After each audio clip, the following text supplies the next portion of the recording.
എല്ലാവർക്കും നമസ്കാരം.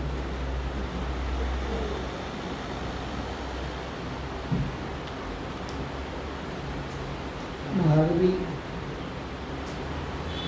അക്കിത്തത്തെപ്പറ്റി സംസാരിക്കുമ്പോൾ ഇവിടെ നിന്ന് ആരംഭിക്കണം എന്നുള്ളത് തന്നെ പ്രശ്നമാണ്. 1950കളുടെ ആരംഭത്തിലാണ് അക്കിത്തത്തിൻ്റെ ഏറ്റവും വിഖ്യാതമായ കവിത 20-ാം നൂറ്റാണ്ടിൻ്റെ ഇതിഹാസം പ്രസിദ്ധപ്പെടുത്തുന്നു. അത് വലിയ അംഗീകാരം നേടിയ വളരെ നീണ്ടൊരു കവിതയാണ്. 3 ഭാഗങ്ങളായിട്ട് സമകാലീന ജീവിതത്തിൻ്റെ ഒരുപാട് ചിത്രങ്ങൾ ഇതിൽ ആവിഷ്കരിക്കുകയാണ് ചെയ്തത്. അത് പ്രസിദ്ധീകരിച്ച ഒരു 6-7 കൊല്ലം കഴിഞ്ഞിട്ടാണ് ആ നീണ്ട കവിതയെപ്പറ്റി പൊതുവെ അക്കിത്തത്തിൻ്റെ അതുവരെ പ്രസിദ്ധപ്പെടുത്തിയിട്ടുള്ള മറ്റു ചില കവിതകൾ ഉൾപ്പെടുത്തിക്കൊണ്ട് പ്രധാനമായും 20-ാം നൂറ്റാണ്ടിൻ്റെ ഇതിഹാസത്തെ ഒതുങ്ങിക്കൊണ്ട് ഞാൻ നീണ്ട ലേഖനം തയ്യാറാക്കുന്നു. മനസാക്ഷി എന്ന ശല്യം എന്നാണ് ആ ലേഖനത്തിന് അന്ന് കൊടുത്ത ശീർഷകം. ഞാൻ കോളേജിൽ പഠിപ്പിക്കാൻ തുടങ്ങിയിട്ട് 4-5 കൊല്ലം കഴിഞ്ഞിട്ട് അത്രയായിരുന്നു. ആ കാലത്താണ് അത് എഴുതിയത്. എഴുതി കഴിഞ്ഞിട്ട് ഇതെല്ലാം ചെയ്യേണ്ടതെന്ന് എനിക്ക് യാതൊരു നിശ്ചയം. എനിക്കൊരു പത്രക്കാരായിട്ടും ഒരു പരിചയമില്ല. ഞാനത് പകർത്തി ഞാൻ അക്കിത്തത്തിനെ കണ്ടിട്ടേയില്ല, അത് കണ്ടിട്ടേയില്ല. അതുകൊണ്ട് ആ ലേഖനം ഞാൻ പകർത്തി. ആരും എന്നോട് പറഞ്ഞു കോഴിക്കോട്ട് ആകാശവാണിയിലാണ് അക്കിത്തത്തിന് ജോലി. ഞാൻ അക്കിത്തം അച്യുതൻ നമ്പൂതിരി ആകാശവാണി കോഴിക്കോട് നിന്ന് എഴുതാച്ച എഴുതി ഈ ലേഖനങ്ങളായിട്ട്. അത് അക്കിത്തത്തിൻ്റെ കവിതയെ പറ്റിയുള്ള ഒരു പഠനം എന്നുള്ള നിലയിലാണ്. അതിൽ 20-ാം നൂറ്റാണ്ടിൻ്റെ ഇതിഹാസത്തിലും അക്കിത്തം കൈക്കൊണ്ട കാഴ്ചപ്പാടിനോട് എനിക്കുള്ള വിയോജിപ്പ് അതിനെ രേഖപ്പെടുത്തിക്കൊണ്ടാണ് എഴുതി അയച്ചത്. ഒരു മറുപടിയില്ല. ഞാൻ വിചാരിച്ചു കിട്ടിയിട്ടുണ്ടാവില്ല. കിട്ടിയാൽ തന്നെ ചിലപ്പോൾ അദ്ദേഹത്തിന് എന്തിനാണ് വിചാരിച്ച് തള്ളി കളഞ്ഞതായിരിക്കും എന്നൊക്കെ വിചാരിച്ച് ഞാൻ മിക്കവാറും അത് മറന്നു എന്നുള്ള നിലയിൽ തന്നെയാണ്. 1 മാസം കഴിഞ്ഞ് വന്ന മാതൃഭൂമി ആഴ്ചപ്പതിപ്പിൽ മുഖലേഖനായിട്ടില്ല അച്ചടിച്ചിരിക്കും. 20-ാം നൂറ്റാണ്ടിൻ്റെ ഇതിഹാസത്തിൽ മനസാക്ഷി എന്ന ശല്യം എന്ന ടൈറ്റിൽ ഈ ലേഖനം അടിച്ചു വരും. എനിക്ക് ഏറ്റവും വരും 2 ദിവസം കഴിഞ്ഞപ്പോൾ എനിക്കൊരു ഇന്നിൻ്റെ അക്കിത്തം എഴുതി അയക്കുകയും ചെയ്തു. എൻ്റെ ലേഖനം എനിക്ക് കിട്ടിയിട്ട് 1 മാസമായി, 1 മാസത്തിൽ കൂടുതലായി. ഞാനത് വായിച്ചു. എനിക്കത് വളരെ ഇഷ്ടപ്പെട്ടു. ഞാനത് MTക്ക് കൊടുത്തു. MT അത് വായിച്ചു. MT അത് പിന്നീട് തിക്കൊടിയന് കൊടുത്തു. തിക്കൊടിയൻ അത് കക്കാടൻ കൊടുത്തു. അങ്ങനെ ഞങ്ങളുടെ ആ ഗ്രൂപ്പ് മുഴുവൻ ഇത് വായിച്ചു. അപ്പോഴാണ് MT എന്നോട് ചോദിച്ചത്, ഇയാൾ ആരാ ഈ കക്ഷി? SK വസന്തൻ എന്ന് പറയുന്നത് ഇയാൾ ആരാണ്? കക്ഷിക്കുമ്പോഴും അവനാരോ എനിക്കറിയില്ല, എനിക്കൊരു പരിചയമില്ല. കക്കാടിനും പരിചയമില്ല, തിക്കൊടിയനും പരിചയമില്ല, അതൊക്കെ എന്നുള്ള മട്ടിലാണ്. ഏതായാലും നമുക്കിത് പ്രസിദ്ധീകരിക്കാമെന്ന് അത് പ്രസിദ്ധീകരിച്ചു. പിന്നീട് ആകാശവാണിയിലെ ക്ലറിക്കൽ വിഭാഗത്തിൽ ജോലി നോക്കിയിരുന്ന ഒരു ഭാസ്കരൻ നായർ എന്നൊരാൾ, അയാൾ കാഴ്ചക്കാരനാണ്. അയാൾക്ക് എന്നെ പരിചയമുണ്ട്. അക്കിത്തം എങ്ങനെ അന്വേഷിച്ച് അയാളെ കണ്ട് ഇത് ആരാണ് കക്ഷി എന്ന് ചോദിച്ചു. ഇതിന് കല്ലടി കോളേജിൽ പഠിപ്പിക്കുന്ന ആളാണ്, എനിക്കറിയാം, എൻ്റെ അയൽവക്കത്തായിരുന്നു താമസം എന്നൊക്കെ പറഞ്ഞു. എടപ്പള്ളി കരുണാകരൻ എൻ്റെ മകനാണ് എന്നൊക്കെ പറഞ്ഞു. എന്നിട്ട് അക്കിത്ത ആ കത്ത് അവസാനിക്കുന്നത്, ഇപ്പോൾ അവൻ ആരാണ് എന്നെനിക്ക് മനസ്സിലായി. വെളിച്ചം സുഖമാണുണ്ണി തമസേ ദുഃഖകാരണം എന്നാണ് കവിത. 2 വരി കവിതയോട് കൂടിയാണ് ആ അവസാനിപ്പിച്ചത്. അപ്പോൾ അക്കിത്തത്തിനെ അങ്ങനെ വാഴ്ത്തുന്ന ഒരു ലേഖനം ഒന്നുമായിരുന്നില്ല. പിന്നീട് വളരെ കാലം കഴിഞ്ഞ് ഒരു 3 കൊല്ലം മുൻപ് അക്കിത്തം നാരായണൻ, അക്കിത്തത്തിൻ്റെ മകൻ എൻ്റെ അടുത്ത് പറഞ്ഞു, അച്ഛനാ ലേഖനം ഇപ്പോഴും സൂക്ഷിച്ചു വെച്ചിട്ടുണ്ട്. അത് മഞ്ഞ നിറത്തിൽ പൊടിയും കടലാസങ്ങൾ പൊടിയുന്ന മട്ടിലായിട്ടുണ്ട്. അപ്പോൾ ആവശ്യമില്ലാത്ത കടലാസുകളൊക്കെ കത്തിച്ച് കളയാം എന്ന് പറഞ്ഞ് എടുത്തപ്പോൾ അക്കിത്തം പറഞ്ഞു വെച്ചു, ഇത് എൻ്റെ കവിതയെപ്പറ്റി വന്ന ആദ്യത്തെ പഠനങ്ങളുടെ കൊടുത്തു വന്നാൽ അത് കളയണ്ട, അതവിടെ ഇരിക്കട്ടെ എന്ന് പറഞ്ഞ് അത് ചോദിച്ചു. പിന്നെ ഒരുപാട് തവണ അക്കിത്തവുമായിട്ട് പല ക്യാമ്പുകളിൽ വെച്ച് വള്ളത്തോൾ വിദ്യാപീഠത്തിൻ്റെ സമ്മേളനങ്ങളിൽ വെച്ച് ഒക്കെ ധാരാളമായിട്ട് അക്കിത്തവുമായി സംസാരിക്കുന്നുണ്ട്. നല്ല ഫലിതങ്ങളൊക്കെ അക്കിത്തം ഒരുപാട് പറയും. അക്കിത്തത്തിന് ജ്ഞാനപീഠം കിട്ടിക്കഴിഞ്ഞപ്പോൾ, ജ്ഞാനപീഠ പുരസ്കാരം കിട്ടിക്കഴിഞ്ഞപ്പോൾ വള്ളത്തോൾ വിദ്യാപീഠം അദ്ദേഹത്തെ ആദരിച്ചു. അദ്ദേഹം ഒരു കസേരയിൽ ഇരിക്കുകയാണ്. അന്ന് വള്ളത്തോൾ കവിതയെപ്പറ്റിയുള്ള ഒരു പ്രബന്ധ മത്സരം നടത്തിയതിൽ എൻ്റെ ഒരു ശിഷ്യയ്ക്കാണ് ഒന്നാം സമ്മാനം കിട്ടിയത്. നിത്യ വിശ്വം ഇവിടെ വന്ന് സംസാരിച്ചില്ല, നിത്യയ്ക്കാണ് സമ്മാനം കിട്ടിയത്. ആ സമ്മാനം വാങ്ങാൻ നിത്യയും വാങ്ങുന്നു. നിത്യയും പ്ലാറ്റ്ഫോമിൽ ഇരിക്കുന്നുണ്ട്. അധ്യക്ഷനായിട്ട് അച്യുതൻ യൂണിവേഴ്സിറ്റി, തൊട്ടടുത്ത് വള്ളത്തോൾ വിദ്യാപീഠത്തിൻ്റെ സെക്രട്ടറി നന്ദൻ, അതിൻ്റെ ഇപ്പുറത്ത് അക്കിത്തം, അതിനകത്ത് നിത്യ ഇരിക്കുന്നുണ്ട്. അക്കിത്തം പറഞ്ഞടിച്ചു, ജ്ഞാനപീഠത്തിൻ്റെ അടുത്ത പീഠം കിട്ടിയല്ലേ എന്ന് നിത്യയോട് ചോദ്യം ചോദിക്കുന്നു. ഇത് ഒരുപാട് ഫലിതങ്ങൾ സന്ദർഭത്തിൽ യോജിച്ച് പറയുന്ന വ്യക്തിയായിരുന്നു അക്കിത്തം.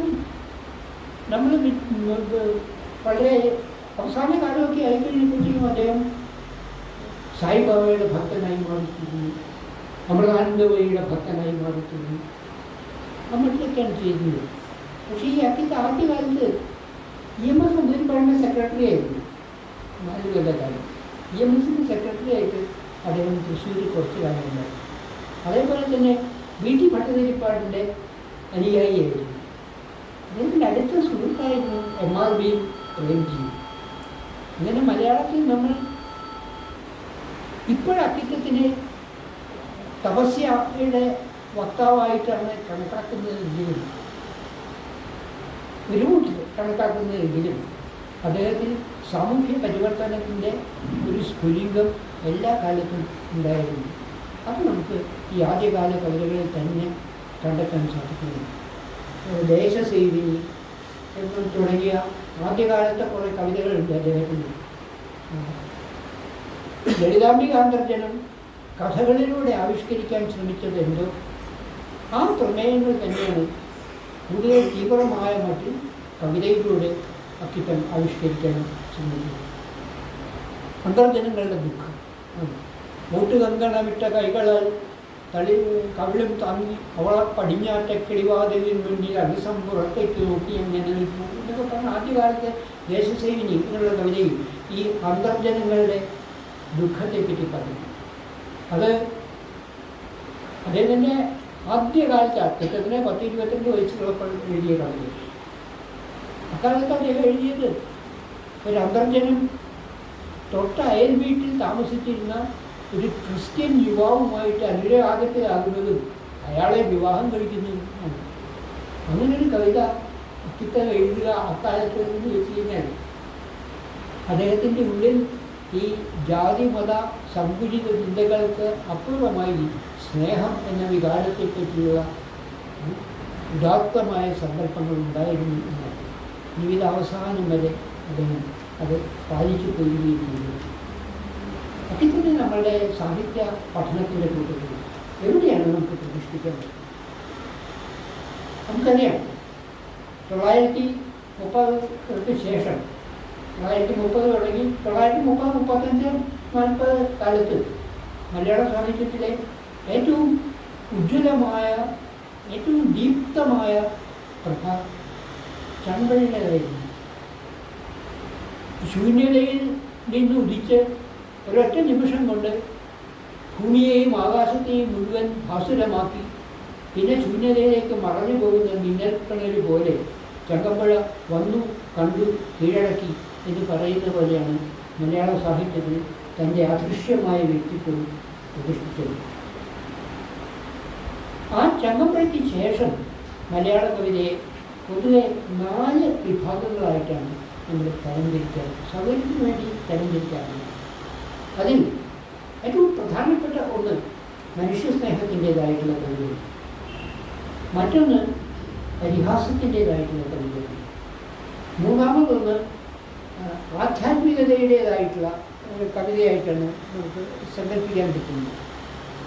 നാലാമത്തേത് വിപ്ലവബോധത്തിൻ്റെ കവിതകളാണ്. ഇത് വെള്ളം കയറാത്ത അറകളൊന്നുമല്ല. വിപ്ലവബോധത്തിൻ്റെ കവി എന്ന് പറഞ്ഞ ഒരാളെ നമ്മൾ മുദ്രകുത്തി മാറ്റി നിർത്തുമ്പോൾ മനുഷ്യ സ്നേഹത്തെയോ എന്തിന് ഭക്തി പോലും ചിലപ്പോൾ അദ്ദേഹത്തിൽ കണ്ടെത്തിയിരുന്നില്ല. എങ്കിലും സൗകര്യത്തിന് വേണ്ടിയിട്ട് നമ്മൾ ഓരോരുത്തരെ ഓരോ ഭാഗത്തേക്ക് മാറ്റി നിർത്തുന്നു എന്നത് കവിഞ്ഞ് ഇതൊരു ക്ലാസിഫിക്കേഷൻ അല്ല. അതിൽ ഈ ഭക്തിയുടെ കവിത എന്ന് പറയാവുന്നത്, അല്ലെങ്കിൽ ആധ്യാത്മികതയുടെ കവിത എന്ന് പറയാവുന്നത് ബാലാമണിയാണ് പ്രധാനമായി. അതേ സമയത്ത് തന്നെ കുഞ്ഞിരാമൻ നായരും ചിലപ്പോൾ അങ്ങോട്ട് കടന്നു പോയിരുന്നു. കുഞ്ഞിരാമൻ നായർക്ക് പിന്നെ അതിനൊരു സ്ഥിരം രാവണം എന്നുണ്ട്. ചിലപ്പോൾ അങ്ങോട്ട് പോയി ചിലപ്പോൾ എന്നതാണ്. കുഞ്ഞിരാമൻ നായരുടെ കവിതയും ആ കൂട്ടത്തിൽ നമുക്ക് ഉൾപ്പെടുത്താൻ പറ്റുന്നുണ്ട്. പിൽക്കാലത്ത് ഈ ഭക്തി മാത്രം കേന്ദ്രീകരിച്ച കവിതയെ നമുക്ക് കിട്ടുന്നുണ്ട്. ഉദാഹരണമായിട്ട് ഓട്ടു മുന്നിൽ നമുക്ക് ഒരുപാടുണ്ട് കവിതകൾ. ഇനി ആധ്യാത്മികമായിട്ടുള്ള അന്തരീക്ഷം മാത്രമാണ് അതിൽ കണ്ടെത്താറുള്ളത്. വിപ്ലവബോധത്തിൻ്റെ കവിത എന്ന് പറയുമ്പോൾ നമ്മൾ പ്രധാനമായിട്ടും ചൂണ്ടിക്കാണിക്കാത്തത് വയലാർ രാമവർമ്മയെയും ONV കുറുപ്പിനെയും ആണ്. പക്ഷേ അവരെപ്പോലെ തന്നെ പ്രാധാന്യമുള്ള മറ്റു രണ്ടുപേരും കൂടി ആ കൂട്ടത്തിലുണ്ടായിരുന്നു. എന്തുകൊണ്ട് മലയാളത്തിൽ അവരെ പറ്റി വേണ്ടത്ര പഠനങ്ങൾ നടന്നിട്ടുണ്ട്. ഒന്ന് പുല്ലൂർ ബാലനാണ്, മറ്റൊന്ന് തിരുനെല്ലൂർ കരുണാകരനും. ഈ തിരുനെല്ലൂർ കരുണാകരൻ്റെയും പുല്ലൂർ ബാലൻ്റെയും ONVയുടെയും വയലാറിൻ്റെയും വിപ്ലവത്തിൻ്റെ തുടിപ്പുയർന്ന ഒരുപാട് കവിതകൾ ആ കാലത്ത് വരികയില്ല. ഇതിൽ ഒറ്റപ്പെട്ട് നിൽക്കുന്നത് പരിഹാസത്തിൻ്റെ കവിത. പരിഹാസത്തിൻ്റെ കവിത എഴുതിയ ഒരാൾ മാത്രമേ നമുക്കറിയുള്ളൂ. ഹാസ്യത്തിൻ്റെ കവിത എഴുതിയ ഒരാൾ മാത്രമേ നമുക്കറിയുള്ളൂ, NV കൃഷ്ണവാര്യർ. ഹാസ്യത്തിൻ്റെ കവിത ഒരുപക്ഷെ മലയാളത്തിൽ ഹാസ്യ കവിത തുടങ്ങുന്നത് NV കൃഷ്ണവാര്യരിൽ നിന്നാണ് എന്ന് പോലും എനിക്ക് അഭിപ്രായമുണ്ട്. അതിനു മുൻപ് പരിഹാസത്തിൻ്റെ കവിത നമുക്കുണ്ട്. ഈ പരിഹാസവും ഹാസ്യവും രണ്ട് വികാരങ്ങളാണ്. പരിഹാസത്തിൽ നമ്മൾ കണ്ടെത്തുന്നത് സാഡിസം ആണ്, മറ്റൊരുത്തനെ വേദനിപ്പിക്കുക. ആ മറ്റൊരുത്തനെ വേദനിപ്പിക്കുന്നതിൽ ആനന്ദം കൊള്ളുന്ന ഒരു രീതിയാണ് പരിഹാസത്തിൽ പിടിച്ചതാണ്. ഹാസ്യത്തിൽ അതല്ല. ഹാസ്യത്തിൽ തൻ്റെ നിസ്സഹായതയാണ് വ്യക്തമാക്കുന്നത്, തൻ്റെ വിനയം ആണ് അത് വ്യക്തമാകുന്നത്. ഞാനില്ലെങ്കിലും ഈ ലോകം ഇങ്ങനെയൊക്കെ തന്നെ ആവും എന്നുള്ളൊരു ബോധ്യം അതുണ്ടാവുക വളരെ ബുദ്ധിമുട്ടുള്ള കാര്യമാണ്. അഹന്തയുടെ മുള്ള ഇഴഞ്ഞു പോവുക എന്നുള്ളത് അത്ര എളുപ്പമുള്ള കാര്യം എന്നൊന്നും. നമ്മൾ ഞാനില്ലെങ്കിൽ ലോകത്ത് എന്താ സംഭവിക്കാൻ? ലോകം ഇതുപോലെയൊക്കെ തന്നെ നടക്കും. ആരില്ലെങ്കിൽ എന്താ സംഭവിക്കാൻ പോകുന്നു? ആരും അനിവാര്യരായ വ്യക്തിയൊന്നുമല്ല എന്നുള്ളതാണ്. മഹാത്മാഗാന്ധി ഇല്ലാതായിട്ട് നമ്മൾ വല്ലതും പറ്റും, പിന്നെയാണ് നമ്മൾ ഒരാൾ എന്നുള്ളതാണ്. ഈ ഒരു മനോഭാവം വരുന്നത്, ഈ മനോഭാവത്തിൽ നിന്ന് ജനിക്കുന്നതാണ്, നിസ്സഹായതയിൽ നിന്ന് ജനിക്കുന്ന കാരുണ്യമാണ് പലപ്പോഴും ഹാസ്യത്തിൽ നമുക്ക് കണ്ടെത്തുന്നത്. ആ ഹാസ്യം ആണ് NV അവതരിപ്പിക്കുന്നത്. അക്കിത്തത്തിൽ അതിൻ്റെ ചില ലാഞ്ചനകൾ, ചില ദിക്കുകളിൽ മാത്രം ഒരിക്കലും ദീപ്തമായിട്ടത് വരുന്നില്ല, കാണാൻ പറ്റുന്നു. ആ രീതിയിലാണ് കണ്ടെത്തുന്നത്. ഏറ്റവും അധികം ആളുകൾ വന്നത് മനുഷ്യ സ്നേഹത്തിൻ്റെ കവിതകളിലാണ്. എടശ്ശേരി, വൈലോപ്പിള്ളി, ശങ്കരക്കുറുപ്പ്, സുഗതകുമാരൻ, വിഷ്ണുനാരായണൻ, പിന്നെ ഒരുപാട് പേര് ആ രീതിയിൽ വരുന്നുണ്ട്. ആ കൂട്ടത്തിലാണ് അക്കിത്തത്തെ പ്രതിഷ്ഠിക്കുന്ന അക്കിത്തത്തിൻ്റെ മേജർ സംഭാവനകൾ മുഴുവൻ ആ കൂട്ടത്തിലാണ്. അദ്ദേഹം ഖണ്ഡകവിതകൾ എഴുതി, ലഘു കവിതകൾ എഴുതി, ഒരുപാട് കൃതികൾ എഴുതി. കുട്ടിക്കാലത്ത് ഞാൻ ഇതിൻ്റെ കവിതയെപ്പറ്റിയല്ല ഈ പ്രഭാഷണത്തിൽ, ആനുഷംഗികമായ ചില കാര്യങ്ങൾ കവിതയെപ്പറ്റി പറയുന്നതിന് മാത്രമേ ഉള്ളൂ. അക്കിത്തത്തെപ്പറ്റി ആരും കൈകാര്യം ചെയ്തിട്ടില്ലാത്ത ഒരു പ്രമേയമാണ് എനിക്ക് വിശദീകരിക്കാനുള്ളത്. അത് അക്കിത്തത്തിലെ നിരൂപകൻ എന്നുള്ളതാണ്. മലയാളത്തിലെ അക്കിത്തത്തിലെ നിരൂപകനെ പറ്റി എനിക്ക് വിശദീകരിക്കും. അക്കിത്തത്തിലെ നിരൂപകൻ എന്നുള്ള ആ പോയിന്റിനെ പറ്റിയാണ് എനിക്ക് പ്രധാനമായിട്ടും സൂചിപ്പിക്കാനുള്ളത്. അതിൻ്റെ ഒരു ഇൻട്രാക്ഷൻ എന്നുള്ള നിലയിലാണ്, കവി എന്നുള്ള നിലയിൽ അദ്ദേഹം ചെയ്ത ഈ ക്ലാസിഫിക്കേഷൻ ഒക്കെ ഞാൻ പറഞ്ഞത്. സമകാലീന ജീവിതത്തിൻ്റെ ഉള്ള തുറന്ന മനസ്സായിരുന്നു അക്കിത്തത്തിൻ്റെ എപ്പോഴും. 20ാം നൂറ്റാണ്ടിൻ്റെ ഇതിഹാസത്തിൽ അതാണ് കണ്ടെത്തുന്നത്. സ്വർഗം, ഭൂമി, പാതാളം എന്ന് 3 ഖണ്ഡങ്ങളായിട്ട് തരംതിരിച്ച ആ കാവ്യത്തിൽ പോയ കാലങ്ങളുടെ മേന്മയെപ്പറ്റിയുള്ള സ്മരണകൾ, നമ്മളുടെ പാരമ്പര്യത്തെപ്പറ്റിയുള്ള സ്മരണകൾ, ഇതൊക്കെ സ്വർഗത്തോട് ബന്ധപ്പെടുത്തിയാണ്. വർത്തമാനകാല ജീവിതത്തിൻ്റെ പൊങ്ങച്ചത്തെയും പുറതരത്തെയും പറ്റിയാണ് പലപ്പോഴും അദ്ദേഹം ആ 2ാമത്തെ ഖണ്ഡത്തിൽ ചിത്രീകരിച്ചിരിക്കുന്നു. നഗരത്തിൻ്റെ പൊള്ളയായ ഒരു തരം സംസ്കാരത്തെപ്പറ്റി പരിഹാസത്തോടുകൂടി, പക്ഷെ ആ പരിഹാസത്തിൻ്റെ പിന്നിൽ അഗാധമായ ദുഃഖത്തോടുകൂടി, ഉദാത്തമായ ഭാവത്തോടുകൂടിയാണ് അദ്ദേഹം ചിത്രീകരിച്ചിരിക്കുന്നത്. 20ാം നൂറ്റാണ്ടിൻ്റെ ഇതിഹാസത്തിലെ വരികൾ നമുക്കറിയാവുന്നതാണ്. വൈകുന്നേരത്തെ സായാഹ്ന സവാരിയിൽ കാണുന്ന ചിത്രങ്ങളാണ് അദ്ദേഹം ഒരുപാട് ദിക്കിലേക്ക് അവതരിപ്പിച്ചിരിക്കുന്നത്. മുക്കുവൻ ചാട്ടുളികളാൽ മീൻപിടിക്കും ഇടങ്ങളിൽ ബീച്ചിലെത്തി ഉലാക്കുന്നു കരുതായ നേത്രകൾ. നഗരത്തിൽ വരുന്ന സുന്ദരികളായിട്ടുള്ള, വൈകുന്നേരം പാർക്കിൽ വരുന്ന സുന്ദരികളായിട്ടുള്ള സ്ത്രീകളെ പറ്റിയാണ് പറയുന്നത്. മുക്കുവൻ ചാട്ടുളികളാൽ മീൻപിടിക്കും ഇടങ്ങളിൽ ബീച്ചിലെത്തി ഉലാക്കുന്നു കരുതായ നേത്രകൾ. ലോക്കറ്റ് ആടുന്ന നെക്ലസും ഇയർലിംഗ് മോതിരങ്ങളും വളയും മാലയും മുറിച്ചും വാട്ടർപ്രൂഫ് ക്രിസ്റ്റു വാച്ചുകൾ അണിഞ്ഞുകൊണ്ടും യാതൊന്നും അണിയില്ലെന്ന മൂച്ചിലും ബീച്ചിലെത്തി ഉയർത്തുന്നു നഗരത്തിൻ്റെ കിനാവുകൾ. ഇങ്ങനെ വർണ്ണിക്കുന്നുണ്ട്. എന്നിട്ട് അത് അവസാനിക്കുന്ന ഭാഗത്ത് ഒരു ഉൾത്തേങ്ങയാണ്. അരിവെപ്പോൻ്റെ തീയിൽ ചെന്ന് ഈയാമ്പാറ്റ വധിക്കയാൽ പിറ്റേന്ന് ഇടവഴിക്കുണ്ടിൽ കണ്ടു ശിശുശവങ്ങളെ കരഞ്ഞുകൊണ്ട് ഓതി ഞാൻ ഭവി പൗരനോടിങ്ങനെ വെളിച്ചം ദുഃഖമാണു നീ തടസ്സല്ലോ സുഖപ്രദം. അതേപോലെ ഈ നഗരത്തിൻ്റെ ആഘാതങ്ങളെ പറ്റി, അതുപോലെ തന്നെ പുരുഷന്മാരെ പറ്റിയുള്ളതിൽ ഒരുപാട് വർണ്ണനകൾ അതിൽ കൽപ്പിച്ചിട്ടുണ്ട്. ആ 20ാം നൂറ്റാണ്ടിൻ്റെ ഇതിഹാസത്തിന് കുറച്ചുകൂടി പൊളിറ്റിക്കലായിട്ടുള്ളൊരു ഛായ, അതിൽ സോഷ്യൽ സത്യമാണ് വരുന്നതെങ്കിൽ കുറച്ചുകൂടി പൊളിറ്റിക്കലായിട്ടുള്ളൊരു ഛായ കൊടുത്തതാണ് അദ്ദേഹത്തിൻ്റെ പിന്നീട് വന്ന ഇടിഞ്ഞു പൊളിഞ്ഞ ലോകം എന്ന പ്രശസ്തമായ കവിത. പക്ഷേ 20ാം നൂറ്റാണ്ടിൻ്റെ ഇതിഹാസത്തേക്കാൾ കൂടുതൽ ഹൃദയസ്പർശിയായ കവിത, 20ാം നൂറ്റാണ്ടിൻ്റെ ഇതിഹാസത്തേക്കാൾ കൂടുതൽ സത്യസന്ധമായ കാര്യങ്ങൾ ആവിഷ്കരിച്ചിട്ടുള്ള കവിത ഈ ഇടിഞ്ഞു പൊളിഞ്ഞ ലോകം ആണ് തോന്നുന്നത്. അവിടെ എത്തുമ്പോഴത്തേക്കും ഗാന്ധിയിൽ നിന്ന് പിന്നീട് ഇങ്ങോട്ട് വന്നപ്പോൾ നമ്മളുടെ രാഷ്ട്രതന്ത്രത്തിനും നേതൃത്വത്തിനും വന്ന ച്യുതിയെപ്പറ്റി അക്കിത്തം വളരെ ഭേദപൂർവ്വം പറയുന്നു. ഇടിഞ്ഞു പൊളിഞ്ഞ ലോകത്തിൽ കവിത ഇത്രയേ ഉള്ളൂ. ഇന്ന് പുലർച്ചയ്ക്ക് എഴുന്നേറ്റപ്പോൾ എന്നോട് ഹൃദയം നിശബ്ദം തോർത്തുമുടുത്ത് കുടിക്കാനായി തൊടിയിൽ ചെന്നപ്പോൾ അലസമൻ ഓണപ്പൂവാണ് അയ്യാ വരവായി ഓണം വരവായി എന്നാണ് കവിത തുടങ്ങുന്നതാണ്. ഒരു ഓണക്കാലത്ത് 10-25 വയസ്സ് പ്രായമുണ്ടാകും അക്കിത്തത്തിന്. അദ്ദേഹം കുളിക്കാൻ പോവാണ് പതിവ്.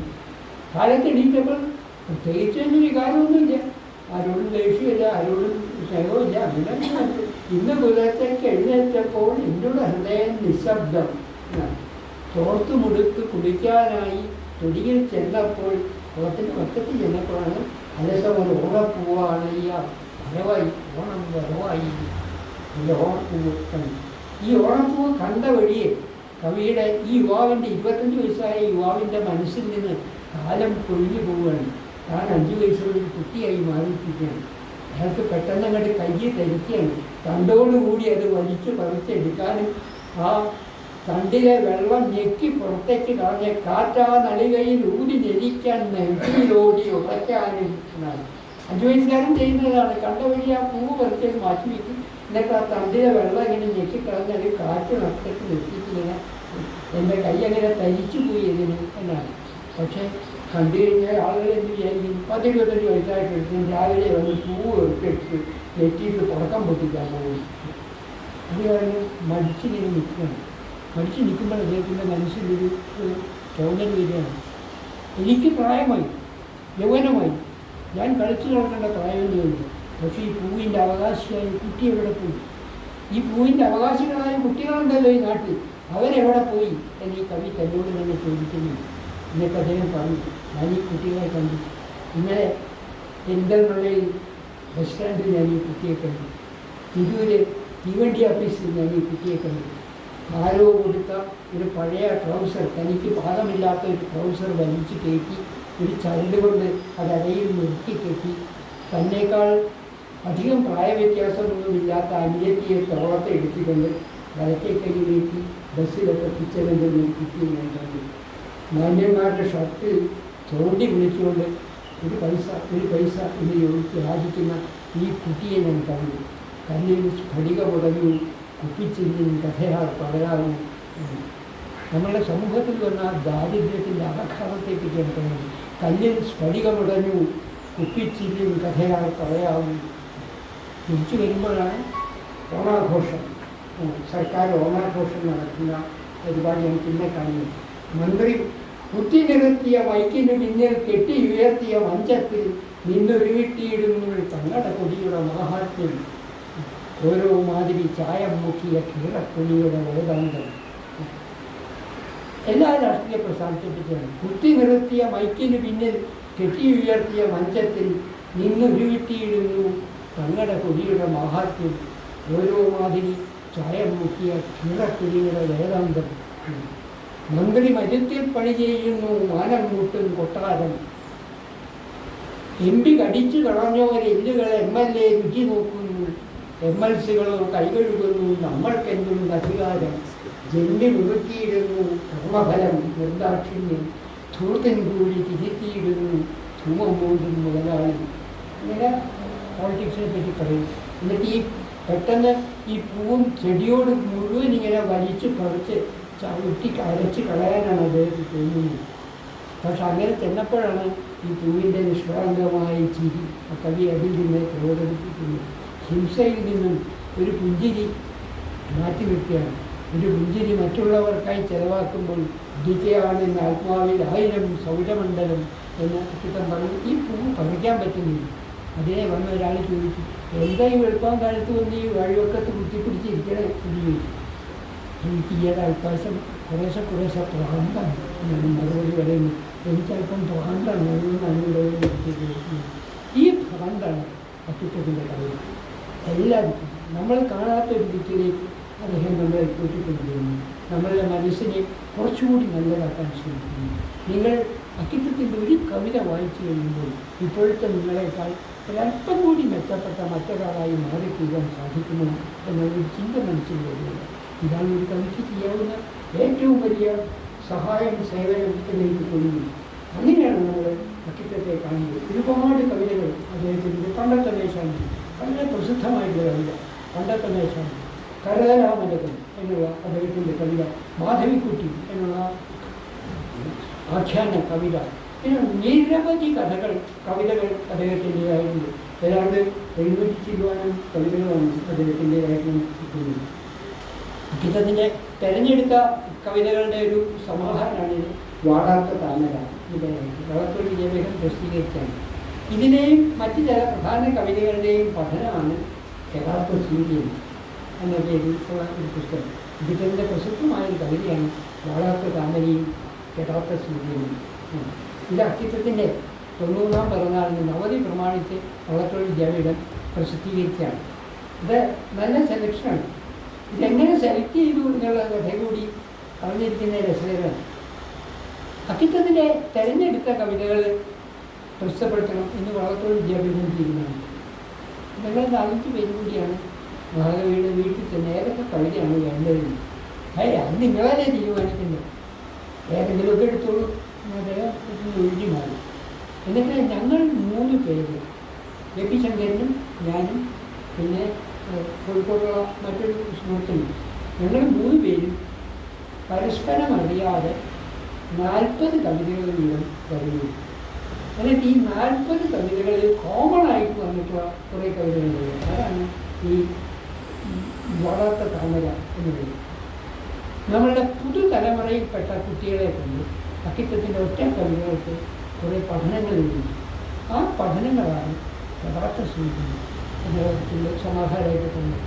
അതായത് അക്കിത്തത്തിൻ്റെ കവിതകളെ പുതിയ തലമുറയിലെ കുട്ടികൾ എങ്ങനെ കാണുന്നു എന്നുള്ള അന്വേഷണമാണ് യഥാർത്ഥ സൂചന. മറ്റേ കാര്യം കൂടി ഉണ്ടായി. ഇത് വന്നു കഴിഞ്ഞപ്പോൾ ഇതിൻ്റെ സ്ക്രിപ്റ്റൊക്കെ വന്നു കഴിഞ്ഞപ്പോൾ ഇതിനൊരു പേരിടുന്നു. പേരിടുന്നതിന് എന്താ പേരിടുന്നത്? അപ്പോൾ ശങ്കരനാണ് പറഞ്ഞത് കവിതകൾക്ക് അച്യുതം എന്ന് പേരിടാം. അച്യുതം ഉപരിയുടെ കവിതയാണ്. അച്യുതം എന്ന് വെച്ചാൽ നാശമില്ലാത്തത് എന്നാണ്. അച്യുതം എന്ന് പേരിടാം എന്ന് പറഞ്ഞു. അത് ഏറെക്കുറെ അതൊരു സ്വീകാര്യം. അപ്പോൾ ഈ ഉപന്യാസ സമാഹാരത്തിന് എന്ത് പേരിടണം? ഞാൻ പറഞ്ഞു അച്യുതാനന്ദം എന്ന് പേരിടാം. കാരണം കവിത വായന കൊണ്ട് ബ്രഹ്മാനന്ദം അനുഭൂതിക്ക് ബ്രഹ്മാനന്ദ സഹോദര അനുഭൂതിയാണെന്നല്ലോ പറയുന്നത്. അതുകൊണ്ട് അച്യുതാനന്ദം എന്ന് പേരിടാം എന്ന് പറഞ്ഞു. ഇത് അച്യുതാനന്ദൻ മുഖ്യമന്ത്രി അയക്കുന്ന കാലത്താണ്. അപ്പോൾ അച്യുതൻ്റെ ഭാഷ പറഞ്ഞു പുസ്തകം ചിലവാകും, അത് സംശയമൊന്നുമില്ല. അച്യുതാനന്ദൻ എന്ന് പേരിട്ടാണ്. പക്ഷെ അത് വേണോ എന്ന് വേണം. പിന്നെ എല്ലാവരും കൂടെ ചിരിച്ചാൽ തള്ളിക്കളഞ്ഞു. അപ്പോൾ ശങ്കരൻ പറഞ്ഞു എന്നാൽ പിന്നെ അച്യുതനും പേര് വേണ്ട. എന്നിട്ട് തീരുമാനിച്ചതാണ് കവിതാ സമാഹാരത്തിന് വാടാത്ത താമര എന്നും നിരൂപണത്തിന് വാടാത്ത സൂര്യൻ എന്നും പേരുള്ള ഇത്തിപ്പതിൻ്റെ പ്രസിദ്ധമായ കവിതയാണ് വാടാത്ത താമരയും കടാത്ത സൂര്യനും. എൻ്റെ കുടുംബ ജീവിതത്തെ പറ്റിയാണ് അക്കിത്തം വാടാത്ത താമരയിലും കടാത്ത സൂര്യനും പറയുന്നത്. ഏതോ വിദൂര ഭൂതകാലത്ത് ചരിത്രം കുഞ്ഞിക്കണ്ണ് തുറന്ന് പിറക്കും മുൻപ് ഏതോ വനമേഖലയിൽ ഒരു കാട്ടാളനും അയാളുടെ ഭാര്യയും ജീവിച്ചിരുന്നിടത്ത് തുടങ്ങി ജന്മപരമ്പരകളിലൂടെ തങ്ങളുടെ കുടുംബജീവിതം വളർന്നു ഇപ്പോഴത്തെ അവസ്ഥയിൽ എത്തുന്നതാണ്. അങ്ങനെ എത്തിക്കഴിയുമ്പോഴാണ് ഈ പരിഷ്കൃതനായ മനുഷ്യൻ തോന്നുന്നത് ഇവൾ വാടാത്ത താമരയാണ്, എൻ്റെ ജീവിതത്തിലെ വാടാത്ത താമരയാണ്. അവൾക്ക് തോന്നുന്നതാണ് ഇയാൾ എൻ്റെ ജീവിതത്തിലെ കെടാത്ത സൂര്യനാണ്. ആ ദാമ്പത്യത്തിൻ്റെ അവിഛിന്നമായ തുടർച്ചയെപ്പറ്റി ചരിത്രത്തിലൂടെ കുടുംബം വളർന്നുകൊണ്ടേയിരിക്കും എഴുതിയ അത്യുദാത്തമായ കവിതയാണ് ഈ വാടാത്ത താമരയും കടാത്ത സൂര്യനും. ഇത് നമ്മൾ സാമാന്യമായിട്ട് കാണുന്ന അർത്ഥത്തിൻ്റെ അപ്പുറത്തൊരു തരത്തിലേക്ക് അക്കിത്തത്തിൻ്റെ എല്ലാ കവിതകളിലും നമ്മൾ കണ്ടെത്തുന്നുണ്ട്. അവസാന കാലം എത്തിയപ്പോഴേക്കും നിർവ്യാജമായ ഭക്തി മാത്രമാണ് അദ്ദേഹത്തിന് സംബന്ധിച്ചിട്ടുള്ളത്. എൻ്റെ ഈ കൊമ്പനാനകൾ എന്ന് അദ്ദേഹം പറയുന്നുണ്ട്. എൻ്റേതായി ഒന്ന് മാത്രമേ ഉള്ളൂ, ഗർഭഗൃഹത്തിൽ ഇരിക്കുന്ന ആ ശിലാവിഗ്രഹം മാത്രം, ബാക്കിയൊന്നും എൻ്റേതല്ല എന്ന് അദ്ദേഹം പറയുന്നു. അങ്ങനെ നമ്മളുടെ കാലത്ത് ചങ്ങമ്പുഴയുടെ ഒരു സ്വാധീനതയും ചെലുത്താതെ, ഒരു സ്വാധീനതയും പറ്റാതെ നമ്മൾ വയലാറിലും വൈദ്യുതിയിലും ഒക്കെ ആദ്യകാലത്ത് ചങ്ങമ്പുഴയുടെ അസാമാന്യമായ സ്വാധീനം കാണുന്നുണ്ട്. അതുകൊണ്ടാണ് മാറ്റൊലി കവികളാണ് ഇവർ എന്ന് എം കൃഷ്ണനായർ പറയുകയും ചെയ്തു. ആ സ്വാധീന വലയത്തിൽ ഒരിക്കലും ഉൾപ്പെടാതെ എൻ്റെ ശബ്ദം എന്നോട് വെച്ച കേട്ടുവോ വേറിട്ട് എന്ന് ചോദിച്ച കവി അക്കിത്തം മാത്രമാണ്. ഇത്തരത്തിൽ കുറച്ച് പഠനങ്ങൾ, നല്ല പഠനങ്ങൾ എന്നുള്ള നിലയിൽ മലയാളത്തിൽ വന്നിട്ട് രണ്ട് പുസ്തകങ്ങൾ വന്നിട്ടുണ്ട്. ശങ്കരൻ തന്നെ അക്കിത്തത്തിൻ്റെ ഒറ്റ കവിതകളെ പറ്റി ഉള്ള പഠനം ഒരു പുസ്തകമായിട്ട് പ്രസിദ്ധപ്പെടുത്തിയിട്ടുണ്ട്. പക്ഷേ എനിക്ക് തോന്നുന്നത് അത് പോരാ. ചങ്ങമ്പുഴ അക്കിത്തം നമ്മളുടെ ഏറ്റവും മേജറായിട്ടുള്ള കവിതകളുടെ കൂട്ടത്തിൽ ഒന്നാണ്. അദ്ദേഹത്തിൻ്റെ ഭാഗവത വിവർത്തനത്തെപ്പറ്റി മലയാളത്തിൽ ഒരു ലേഖനം പോലും വന്നിട്ടില്ല എന്നുള്ളത്. ഭാഗവതത്തിൻ്റെ അതിമനോഹരമായ ഒരു വിവർത്തനമാണ് അദ്ദേഹം നടത്തിയിരിക്കുന്നത്. അത് അങ്ങനെ പുസ്തകമാക്കിയിട്ട് എഴുതിയിട്ടുണ്ട് എന്നുള്ളത് അറിയില്ല. അദ്ദേഹം നാടകങ്ങൾ എഴുതിയിട്ടുണ്ട്. എളശ്ശേരിയുടെ അനുഗ്രഹത്തോടു കൂടിയാണ് കവിതയിലേക്ക് കടന്നു വന്നത് എന്ന്. ഇതൊക്കെയാണ് അക്കിത്തത്തിൻ്റെ കവിതയെപ്പറ്റി സാമാന്യമായി പറയാനുള്ളത്. അക്കിത്തത്തിൻ്റെ നല്ല മേലമ്പുറത്തുണ്ട്. കമ്മ്യൂണിസ്റ്റ് പാർട്ടിയുടെ അനുഭാവിയായിരുന്നു വളരെ കാലം അദ്ദേഹം. പക്ഷേ വർഗസമരത്തിൽ അന്തർലീനമായ ഹിംസയോട് അദ്ദേഹത്തിന് ഒരിക്കലും യോജിക്കാൻ പറ്റിയിരുന്നില്ല. അതുകൊണ്ടാണ് സമത്വത്തെ ചോരയുടെ മണ്ണിലൂടെയാണ് സ്വീകരിക്കേണ്ടി വരുന്നതെങ്കിൽ എനിക്കതിനോട് ദുഃഖമാണ് തോന്നുന്നത് എന്ന് അദ്ദേഹം പറയുന്നത്. വൈലോപ്പള്ളി പറഞ്ഞത് തന്നെയാണ്. പരിവർത്തനം വേണം, മറ്റൊരു മാർഗത്തിലാവാമെങ്കിൽ വേഗമാവട്ടെ എന്നുള്ളതാണ് അദ്ദേഹം പറഞ്ഞത്. പക്ഷേ അത് ഒരു കവിയുടെ സ്വപ്നം മാത്രമാണ്. പുതിയ ലോകം പിറക്കുന്നത്, പുതിയ ദിവസം പിറക്കുന്നത് പോലെ ചുമന്നു പിടിച്ചു കഴിഞ്ഞാൽ എല്ലാ പരിവർത്തനങ്ങളും നേട്ടത്തിലൂടെ തന്നെയാണ് ചരിത്രം രേഖപ്പെടുത്തി വന്നിട്ടുള്ളത്. ഈ വർഗസമരത്തിൻ്റെ രൂക്ഷത എത്രത്തോളം നമുക്ക് കുറയ്ക്കാം എന്നുള്ളത് മാത്രമേ ആലോചിക്കാൻ പറ്റുള്ളൂ. അക്കിത്തത്തിന് പക്ഷെ അത് സഹിക്കാനാകുന്നില്ല. അതുകൊണ്ടാണ് അദ്ദേഹം ഈ മനുഷ്യ സ്നേഹത്തിൻ്റെ ധാരാളമായി വിപ്ലവത്തിൻ്റെ നിന്ന് മാറി നിന്ന് സ്നേഹത്തെപ്പറ്റി മാത്രം പറയുന്നു. തോക്കും ബോംബുകളും ഉണ്ടാക്കാൻ ശ്രമിക്കുന്ന ഇരുമ്പുരുക്കി നിങ്ങൾ കളിപ്പാടുകളുണ്ടാക്കും എന്നദ്ദേഹം 20-ാം നൂറ്റാണ്ടിൻ്റെ ഇതിഹാസത്തിൽ ഒരു ഭാഗത്ത് പറയുന്നുണ്ട്. ആയുധങ്ങളല്ല വേണ്ടത്, പണിയായുധങ്ങളാണ് നമുക്ക് വേണ്ടത് എന്നുള്ള മട്ടിലേക്ക് അദ്ദേഹം കടന്നു വരുന്നുണ്ട്. അങ്ങനെ ഈ സ്നേഹത്തിൻ്റെ ഉപനിഷത് ധാരാളമായിട്ടാണ് അക്കിത്തത്തെ നമ്മൾ കണക്കാക്കുന്നത്. അത് സാമാന്യമായിട്ട് അദ്ദേഹത്തെ പറ്റി പറയുന്നു എന്ന് മാത്രമേ ഉള്ളൂ. അദ്ദേഹത്തിൻ്റെ നല്ല നേരമ്പോക്കുകളുണ്ട്. ആ നേരമ്പോക്കിൻ്റെ ഉദാഹരണം EMS-ഉമായിട്ടുള്ള തൻ്റെ ബന്ധത്തെ പറ്റി പറയുമ്പോൾ നാഷണലായിട്ട് അക്കിത്ത ഒരു കമൻ്റ് അടിക്കുന്നുണ്ട്. എലക്കുളത്ത് മനക്കലെ പൗരോഹിത്യം നിർവഹിക്കുന്നത് അക്കിത്ത മനക്കാരാണ് എന്നുള്ളതാണ്. EMS-ഉമായിട്ടുള്ള ബന്ധത്തെ പറ്റി പറഞ്ഞതാണ്. എലക്കുളം മനക്കലെ പല മതകർമ്മങ്ങൾക്കും പൗരോഹിത്യം വഹിച്ച അക്കിത്തം മനക്കാരാണ്. അതാണ് ഞങ്ങളുടെ ചാർച്ച എന്ന് അദ്ദേഹം ഒരു മനോഹരമായിട്ടുള്ള ഫലിതം പറയുന്നു. ഞാനിവിടെ തയ്യാറായി വന്നിട്ടുള്ള പ്രബന്ധം നിരൂപകനായ അക്കിത്തത്തെ പറ്റിയാണ്. അത് വളരെ ദീർഘമായിട്ടൊരു പ്രബന്ധം മുഴുവനൊന്നും ഞാൻ വായിക്കുന്നില്ല. അത് പ്രസക്തമായിട്ടുള്ള കുറച്ച് ഭാഗങ്ങൾ മാത്രം. എങ്ങനെ അക്കിത്തത്തിനെ ഇതുവരെ ആരും കണ്ടിട്ടില്ല ആ രീതിയിൽ കാണാൻ വേണ്ടിയിട്ട് എഴുതിയുണ്ടാക്കിയ ഒരു പ്രബന്ധങ്ങളുടെ മുഴുവനാണ് വായിക്കുന്നത്. ഞാൻ ആ ഭാഗം മാത്രം വായിക്കും. കവികളെ വിലയിരുത്തേണ്ടത് കവികളാണ്. എല്ലാ കവികളുമല്ല, ഒന്നാം തരം കവികളാണ് എന്ന് പ്രസിദ്ധമായി കേൾക്കുന്നു. ഒരു lot of poets is the business of poets, not of all poets but the best ഇംഗ്ലീഷിലുള്ള ചൊല്ലാണ്. അതിൽ അതിശയോക്തിയുടെ അംശം ധാരാളമുണ്ടെങ്കിലും അത് മുഴുവൻ ധാരാളം ഉണ്ട്. അത് മുഴുവൻ ശരിയാണെങ്കിൽ മാരാരും മുണ്ടശ്ശേരിയും കേസരിയും MP പോളും MP ശുംഭണിയായാലും ഒക്കെ സ്ഥലങ്ങളിലേക്ക് വരും. ഞാൻ ഇതിലായാലും കവികളായിരുന്നു. കവി ഹൃദയമുള്ള, സമാന ഹൃദയമുള്ള, സഹൃദയനായ ഒരാൾ വേണം കവിതയെ വിലയിരുത്താൻ എന്നെ ആ ചൊല്ലിന് അർത്ഥമുള്ളൂ.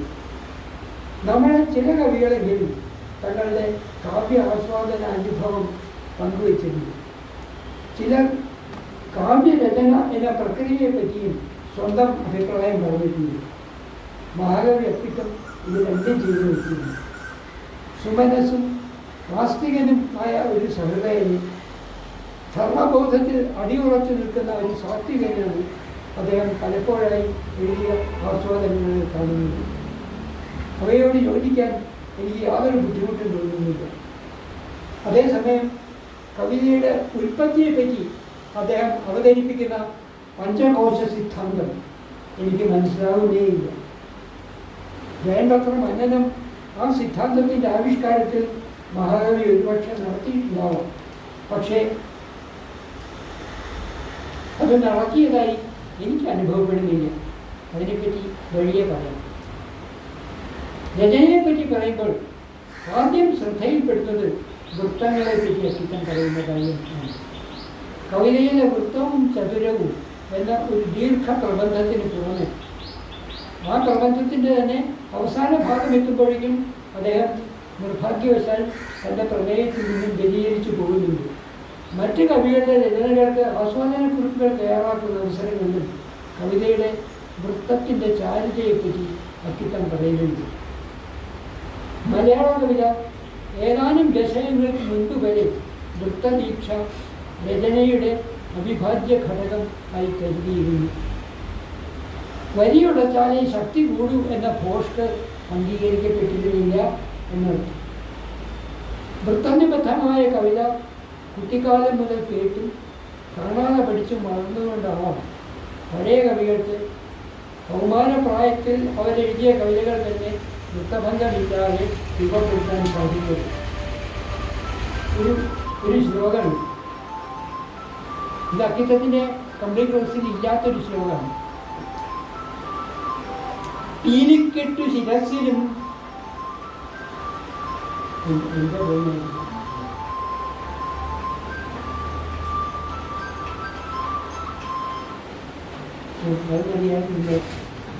ഇതാണ് ശ്ലോകം.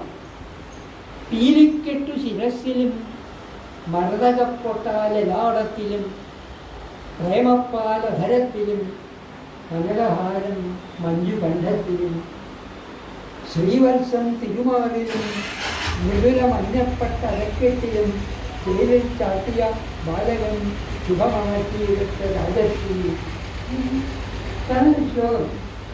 പീലിക്കെട്ടു ശിരസിലും മരതകപ്പൊട്ടാലലാടത്തിലും പ്രേമപ്പാലധരത്തിലും കനകഹാരം മഞ്ജുകണ്ഠത്തിലും ശ്രീവത്സം തിരുമാറിലും മൃദുല മഞ്ഞപ്പെട്ട അരക്കെട്ടിലും ചേലിൽ ചാർത്തിയ ബാലകൻ ശുഭമണർത്തിയിടത്ത് രാജശ്രീ എന്ന് ശാർദൂലപീഠത്തിൽ അദ്ദേഹം ഒരു ശ്ലോകം എഴുതി.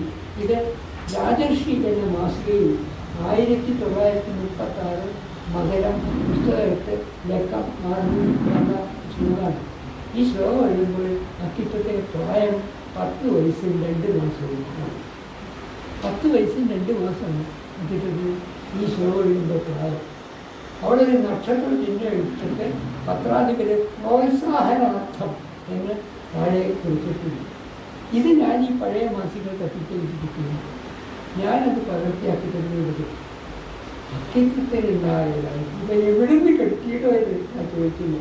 10 വയസ്സുള്ള ആൾ കുട്ടി എഴുതിയ ശ്ലോകം. ഇത് ഒരു അതിശയമൊന്നുമില്ല. അപ്പോഴാണ് എടശ്ശേരിയുടെ ഒരു ശ്ലോകം എനിക്ക് കിട്ടുന്നത്. അത് തനി ശൃംഗാര ശ്ലോകമാണ്. എഴുതിയപ്പോൾ എടശ്ശേരിക്ക് 9 വയസ്സാണ്. അന്ന് ആ രീതിയിലാണ് കുട്ടികൾ സാധാരണ എഴുതിയത്. അതുകൊണ്ട് വൃത്തത്തിൽ എഴുതുക എന്നുള്ളത് ഒരു ബുദ്ധിമുട്ടാണ്. തങ്ങളുടെ മനസ്സിൽ തിങ്ങി നിറഞ്ഞു വരുന്ന ഉത്കടമായ വികാരത്തെ വൃത്തത്തിൻ്റെ ചട്ടക്കൂട്ടിൽ ഒതുക്കാൻ പറ്റുന്നില്ല എന്നൊക്കെ പുതിയ കവികൾ പലരും പറയുന്നുണ്ട്.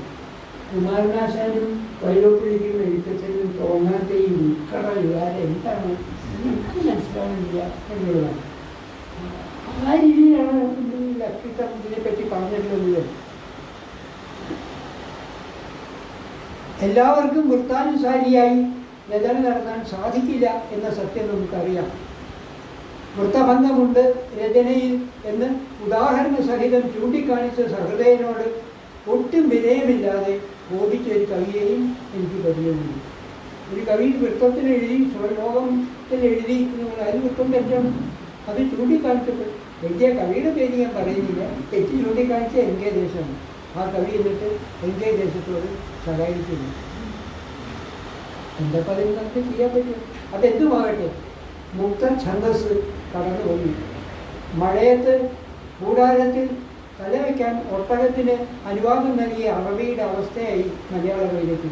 മഴകം ഒഴുകിയപ്പോൾ ഒട്ടകം കൂടാരത്തിനകത്തും അറബി പുറത്തു. അതുപോലെയാണ് മുക്തഛന്ദസ് തുടങ്ങി ഒടുക്കം മുക്തഛന്ദസ് മാത്രമേ ഉള്ളൂ. ഈയിടെ ഒരു കവി പ്രസംഗിക്കുന്നത് ഞാൻ കേട്ടു. ലോകത്തിൽ മുഴുവൻ വൃത്തനിബന്ധനയോട് കൂടിയ കവിതയുടെ കാലം കഴിഞ്ഞു എന്ന്. അയാൾ പറഞ്ഞതിൻ്റെ വാച്യാർത്ഥത്തോട് എനിക്ക് യോജിപ്പില്ല. പക്ഷെ അതിൻ്റെ ധ്വനി എനിക്ക് മനസ്സിലായി. എനിക്ക് വൃത്തത്തിൽ എഴുതാൻ പറ്റില്ല. എന്നെപ്പോലെ കുറേ ആളുകളുണ്ട്, ഞങ്ങൾക്ക് അംഗീകാരം വേണം എഴുതലാണ് ആ കാര്യം. അതാണ് ന്യായമായ ആഗ്രഹമാണ്. സമാന ദുർബലരുടെ ആദര അഭിനന്ദനങ്ങൾ നേടിയെടുക്കാനുള്ള ഈ കുരുട്ടുബുദ്ധിക്ക് ഒന്ന് വേറെ ഒഴുകുന്നു. ഛന്ദോബദ്ധമല്ലെങ്കിൽ കവിതയാവില്ല എന്ന വാദം ശരിയല്ല. ഛന്ദോബദ്ധമല്ലാത്തയും കവിതയാവാം. വളരെ ശക്തമായിട്ടുള്ള കവിത കേട്ട സച്ചിദാനന്ദൻ്റെ തേക്കിൻകാട്ടിലെ തെരുവ് ചിത്രകാരൻ എന്നുള്ള കവിത. ഒരുപാട് കവിതകളുണ്ട്, ഛന്ദോബദ്ധമൊന്നുമല്ല. പക്ഷെ അത് വളരെ ശക്തമായ കവിതയാണ്. ദാരിദ്ര്യം പെറ്റ കുഞ്ഞിനെ പൊരിച്ചു തിന്നുന്ന അമ്മയുടെ അലമുറയിടുന്ന ഉദരമായി മാറിത്തീരുമ്പോൾ, നീതി വ്യഭിചാരത്തെരുവിൽ വിൽക്കപ്പെടുന്ന മാംസത്തിൻ്റെ നിശബ്ദതയാകുമ്പോൾ, വെടിയുണ്ട ന്യായം പറയുന്നതിൻ്റെ ഹൃദയത്തിലേക്ക് തുറച്ചു കയറുമ്പോൾ സമയമാകുന്നു, മണി മുഴങ്ങുന്നു. കവിതയുണ്ട്. വളരെ പവർഫുള്ളായിട്ടുള്ളൊരു കവിതയാണ്, ഗദ്യ കവിതയാണ്. അതുകൊണ്ടാണ് ഛന്ദോമുക്തമായ കവിതയാവില്ല എന്നൊന്നും എനിക്ക് അഭിപ്രായമില്ല. പക്ഷേ എനിക്ക് അക്കിത്തത്തിൻ്റെ പിന്നിൽ നിന്ന് പറയാനുള്ളത്, ഗദ്യത്തിൽ കവിതയാവാം, കവിതയിൽ ഗദ്യമാണ് എന്നതാണ്. ഈ വ്യത്യാസം വളരെ പ്രധാനപ്പെട്ടതാണ്. ഗദ്യത്തിൽ കവിതയാവാം. സത്യാനന്ദൻ അങ്ങനെ എഴുതുന്നുണ്ട്, കെ ശങ്കരപ്പിള്ള അങ്ങനെ എഴുതുന്നു, എ അയ്യപ്പൻ അങ്ങനെ എഴുതിയിട്ടുണ്ട്. പക്ഷേ കവിതയിൽ ഗദ്യ, അതാണ് നമുക്കിപ്പോൾ കിട്ടിക്കൊണ്ടിരിക്കുന്നത്. അത് കവിതയാണെന്നോ ഗദ്യമാണെന്നോ നമുക്ക് പറയാൻ പറ്റില്ല എന്നുള്ള നിലയിലാണ്. ഛന്ദസ് കവിതാ പ്രവാഹത്തിന് തടസ്സമാവുമോ എന്ന കാര്യം തർക്കിച്ച് തീരുമാനിക്കാനാവില്ല. എന്നൊരു രണ്ട് രീതിയിലുമുണ്ട് നല്ല കവിതകൾ, രണ്ട് രീതിയിലുമുണ്ട് പൊട്ട കവിതകൾ. നിരൂപകനായ അക്കിത്തത്തിന് കവിത ഛന്ദോബദ്ധമാവണം ഇത് തന്നെയായിരുന്നു അഭിപ്രായം എന്നതിന് പല പ്രബന്ധങ്ങളിലെയും തെളിവുകളുണ്ട്. ചാരുത വർദ്ധിപ്പിക്കുന്ന ഘടകങ്ങളിൽ സുപ്രധാനമായ ഒന്നാണ് ഛന്ദസ് എന്ന് അക്കിത്തം ഒരു 10 തവണയെങ്കിലും പറഞ്ഞിട്ടുണ്ടാകും. ചിരപരിചിതമായ ഛന്ദസ്സുകൾ രചനയ്ക്ക് സ്വീകരിക്കുക എന്ന് മഹാകവിക്ക് അംഗീകരിക്കാൻ പറ്റുന്നൊരു കാര്യമാണ്. അതിന് അദ്ദേഹം വളരെ കൃത്യമായിട്ടൊരു യുക്തി പറയുന്നു. ഏത് നാട്ടിലെ കവിത എഴുതുമ്പോൾ, ഇപ്പം മലയാളി കവി എഴുതുമ്പോൾ മലയാളിയുടെ വൈവിധ്യപൂർണമായ സംസ്കാരത്തിൻ്റെ ചില മോഡലുകൾ അയാളുടെ കവിതയിലുണ്ടാകും. അക്കിത്തം പറയുന്നത് അച്ഛൻ്റെ രക്തത്തിൻ്റെ ചില അംശങ്ങൾ മകൻ്റെ രക്തത്തിൽ ഉണ്ടാവും എന്നുള്ളത് പോലെ തന്നെയാണ് ഒരു നാടിൻ്റെ സംസ്കാരം ആ നാട്ടിലെ ഭാഷയിൽ എഴുതുന്ന ഏത് കവിയുടെ രചനയും ഉണ്ടാവും എന്നുള്ളത് അത് നമുക്ക് നിഷേധിക്കാൻ പറ്റില്ല. അത് സ്വാഭാവികമായിട്ട് ഒന്നാണ്. അങ്ങനെ ഒരു നാടിൻ്റെ സംസ്കാരത്തിന് പരിചയപ്പെട്ട ഒരു താളബോധം, എൻ്റെ ഉള്ളിൽ കൊണ്ടിരുന്ന ഈ താളബോധം, ഈ താളബോധങ്ങളുടെ സമന്വയം കാവ്യാസ്വാദനത്തിന് എളുപ്പം ഉള്ളൊരു വഴി തുറക്കുന്നു എന്ന് വളരെ യുക്തിപൂർവ്വമാണ് അക്കിത്തം വിശദീകരിക്കുന്നത്. ഇത് വളരെ പ്രധാനപ്പെട്ട ഒരു കാര്യമാണ്. എൻ്റെ പൈതൃകം പോലെ തന്നെ എനിക്കൊരു കാവ്യ പൈതൃകമുണ്ട്. ഈ കാവ്യ പൈതൃകം എൻ്റെ വായനക്കാരനും ഉണ്ട്.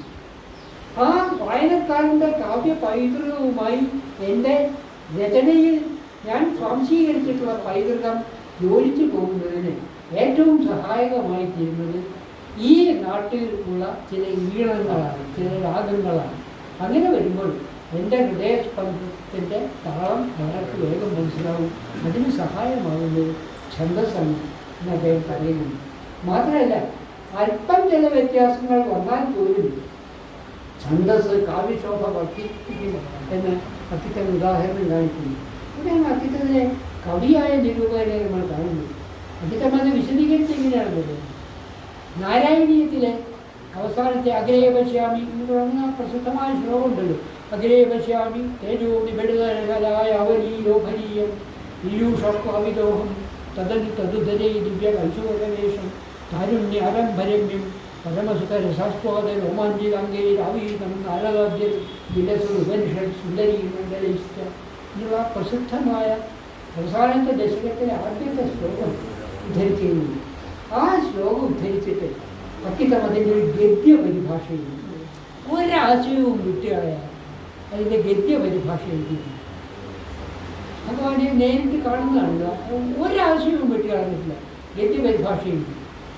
പിന്നീട് അതേ വൃത്തത്തിൽ മലയാളത്തിൽ അതിൻ്റെ ഒരു പദ്യപരിഭാഷ എഴുതി. ആ പദ്യപരിഭാഷ എഴുതിയപ്പോൾ എല്ലാ ആശയങ്ങളും അതിൽ വന്നിട്ടില്ല. 1-2 ചെറിയ ആശയങ്ങൾ അദ്ദേഹം വിട്ടുകളഞ്ഞു. എന്നിട്ട് അദ്ദേഹം ചോദിച്ചു, നിങ്ങൾക്കിത് ഏറെ തർജ്ജമയാണ് അപ്പീലിംഗായിട്ട് തോന്നുന്നത്, ഏത് തർജ്ജമയാണ് ഹൃദ്യമായിട്ട് തോന്നുന്നത്? വളരെ സ്വാഭാവികമായിട്ടും പദ്യത്തിലാണ്. അത് വായിക്കുമ്പോൾ നാരായണീയ ശ്ലോകം വായിക്കുന്ന അതേ അനുഭവമാണ് ഉണ്ടാകുന്നത്. അപ്പോഴാണ് അക്കിത്തം പറയുന്നത് ഈ ആശയം അതിൽ വിട്ടുകളഞ്ഞത്, ഈ ആശയം അതിലില്ല. പക്ഷെ നിങ്ങളത് മനസ്സിലാക്കിയില്ല. നിങ്ങളതാണ് ഈ സത്യസന്ധമായ ഗദ്യപരിഭാഷയേക്കാൾ കൂടുതൽ ഹൃദ്യം എന്ന് പറഞ്ഞത് എന്തുകൊണ്ടാണ്? അത് ഒരേ വൃത്തത്തിൽ ഇത് വന്നതുകൊണ്ടാണ്. എന്നിട്ട് അദ്ദേഹം മറ്റൊരു പ്രബന്ധത്തിൽ സച്ചിദാനന്ദൻ്റെ ഒരു ഗദ്യ കവിത പദ്യത്തിലായി വിഷ്കരിക്കുന്നു. അവിടെ അദ്ദേഹം ചോദ്യം ചോദിച്ചില്ല എന്ന് മാത്രമേ ഉള്ളൂ. ഇതിൽ ഏതാണ് നിങ്ങൾക്ക് പ്രിയങ്കരം എന്ന് ചോദിക്കേണ്ട ആവശ്യമില്ല. അക്കിത്തത്തിൻ്റെ കവിതയാണ് നമ്മളുടെ മനസ്സിൽ ആദ്യം സ്പർശിക്കുക. ഇത് വൃത്തം കവിതയിൽ ഉണ്ടാക്കുന്നതായിട്ടുള്ള അനുവാദകൻ്റെ ഹൃദയത്തിലേക്ക് കവിയുടെ ആശയം കടന്നു ചെല്ലുന്നതിനുള്ള ബലിഷ്ഠമായ ഉള്ളുപടികളിലൊന്നാണ് വൃത്തം എന്നുള്ള അക്കിത്തത്തിൻ്റെ അടിയുറച്ച വിശ്വാസത്തിൻ്റെ തെളിവായി കാണിച്ചിട്ടുണ്ട്. വൃത്തത്തെ പറ്റി പറയുന്നിടത്ത് ചില പാളിച്ചകളും അക്കിത്തത്തിലെ നിരൂപകൻ വരുത്തിയിട്ടുണ്ട് എന്ന് എനിക്ക് തോന്നുന്നു. അദ്ദേഹം ഒരിക്കൽ പറയുന്നുണ്ട്, 14 വരി ഒരു വരിയിൽ വന്നാൽ ഏകവൃത്തം ആയി എന്നാണ് അദ്ദേഹം പറയുന്നത്. എന്നിട്ട് അദ്ദേഹം ശാർദൂല വിക്രീഡിതം എന്ന് 4 തവണ എഴുതിയാൽ കേകയിലെ വരിയായി എന്നാണ് പറയുന്നത്. ശാർദൂല വിക്രീഡിതം, അത് വീണ്ടും ആവർത്തിക്കാം. ശാർദൂല വിക്രീഡിതം, പിന്നെ രണ്ടാമത്തെ വരിയിലും ശാർദൂല വിക്രീഡിതം, ശാർദൂല വിക്രീഡിതം എന്ന് പറയാം. ഇത് കേകയായി എന്നാണ് അദ്ദേഹം പറയുന്നത്. പക്ഷേ അത് കേകയാവില്ല. അക്കിത്തത്തിന് പറ്റിയ കുഴപ്പം എന്താണെന്ന് വെച്ച് കഴിഞ്ഞാൽ അദ്ദേഹം അവിടെ അക്ഷരസംഖ്യ മാത്രമേ നോക്കിയുള്ളൂ. വൃത്തത്തിൽ അക്ഷരസംഖ്യ അല്ല പ്രധാനം. വൃത്തത്തിൽ പ്രധാനം മാത്രകളാണ്. മാത്ര എത്ര ഉണ്ട് എന്നുള്ളതാണ്. ആ മാത്ര ശ്രദ്ധിക്കാതെ അദ്ദേഹം അക്ഷരസംഖ്യ മാത്രം ചോദിച്ചുകൊണ്ടാണ് ഇങ്ങനെ പറഞ്ഞത്. പക്ഷെ എനിക്ക് മനസ്സിലാവാത്ത കാര്യം, തൊട്ടടുത്തൊരു വാചകത്തെ അദ്ദേഹം എഴുതിയിട്ടുണ്ട്. നിങ്ങൾ കേക എഴുതുമ്പോൾ അത് സംസ്കൃത വൃത്തത്തിൻ്റെ ഛായ വരാതിരിക്കാൻ ശ്രദ്ധിക്കണം എന്ന് മാരാര് പറഞ്ഞിട്ടുള്ളത് ഇതൊരു വാചകം കൂടിയായി കൂട്ടിക്കാട്ടുന്നു. എന്തുകൊണ്ടാണ് ഈ പരസ്പര വിരുദ്ധായിട്ടുള്ള കാര്യങ്ങൾ അദ്ദേഹം പറയുന്നത് എന്ന് എനിക്കറിയുന്നു. എന്ന് മാത്രമല്ല, പല ദ്രാവിഡ വൃത്തങ്ങളും പല സംസ്കൃത വൃത്തങ്ങളും ദ്രാവിഡ വൃത്തങ്ങളുടെ രീതിയിൽ ചൊല്ലാം എന്ന് അദ്ദേഹം പറഞ്ഞു വയ്ക്കുന്നുണ്ട്. അതിന് ഒരുപാട് ഉദാഹരണങ്ങളും അദ്ദേഹം കാണിക്കുന്നുണ്ട്. ഞാൻ ഒരു ഉദാഹരണം മാത്രം പറയാം. നിരന്തരം തള്ളിയലച്ചു വാസനാതരംഗമാ മൃത്യുതടത്തിലെത്തവേ. നിരന്തരം തള്ളിയലച്ചു വാസനാതരംഗമാ മൃത്യുതടത്തിലെത്തവേ. തടഞ്ഞു തള്ളിച്ച പുറഞ്ഞു പിന്നെയും തിരിഞ്ഞടിക്കുന്നു കടം തകർക്കുവാൻ എന്ന് വംശസ്ഥ വൃത്തത്തിൽ ഒരു ശ്ലോകം കേൾക്കലെല്ലാം എഴുതിയിട്ടുണ്ട്. വംശസ്ഥം എന്നുള്ള സംസ്കൃത വൃത്തമാണ്. ജനങ്ങൾ വംശസ്ഥമാണ്, ജനങ്ങൾ എന്ന് ലക്ഷണം പറയും. നിരന്തരം തള്ളിയലച്ചു വാസനാതരംഗമാ മൃത്യുതടത്തിലെത്തവേ. തടഞ്ഞു തള്ളിച്ച പുറഞ്ഞു പിന്നെയും തിരിഞ്ഞടിക്കുന്നു തടം തകർക്കുവാൻ എന്നാണ് എഴുതിയത്. അതിന് ചോദിക്കുന്നത്, ഇത് നിങ്ങൾക്ക് അന്നറിയായിട്ട് വായിക്കാം. നിരന്തമീലികൾ നിരക്കവേ ബുദ്ധി എന്ന് വായിക്കുന്ന പോലെ നിരന്തരം തള്ളിയലച്ചു വാസനാതരംഗമാ മൃത്യുതടത്തിലെത്തവേ ഇത് അന്നറിയായിട്ട് വായിക്കാം. ഇത് യാദൃച്ഛികമായി ഈ വംശനൃത്വത്തിൻ്റെ ഒരു വരി എല്ലാം മാത്രകൾ അന്നനടയിലെ ഒരു വലിയ മാത്രകളുമായിട്ട് യോജിച്ചു പോയതുകൊണ്ട് മാത്രമാണ്. അക്ഷരസംഖ്യ അല്ല അവിടെ പ്രധാനം. പക്ഷെ അക്കിത്തം അക്ഷരസംഖ്യയിൽ ഊന്നിക്കൊണ്ടാണ് ഈ കാര്യം പറയുന്നത്.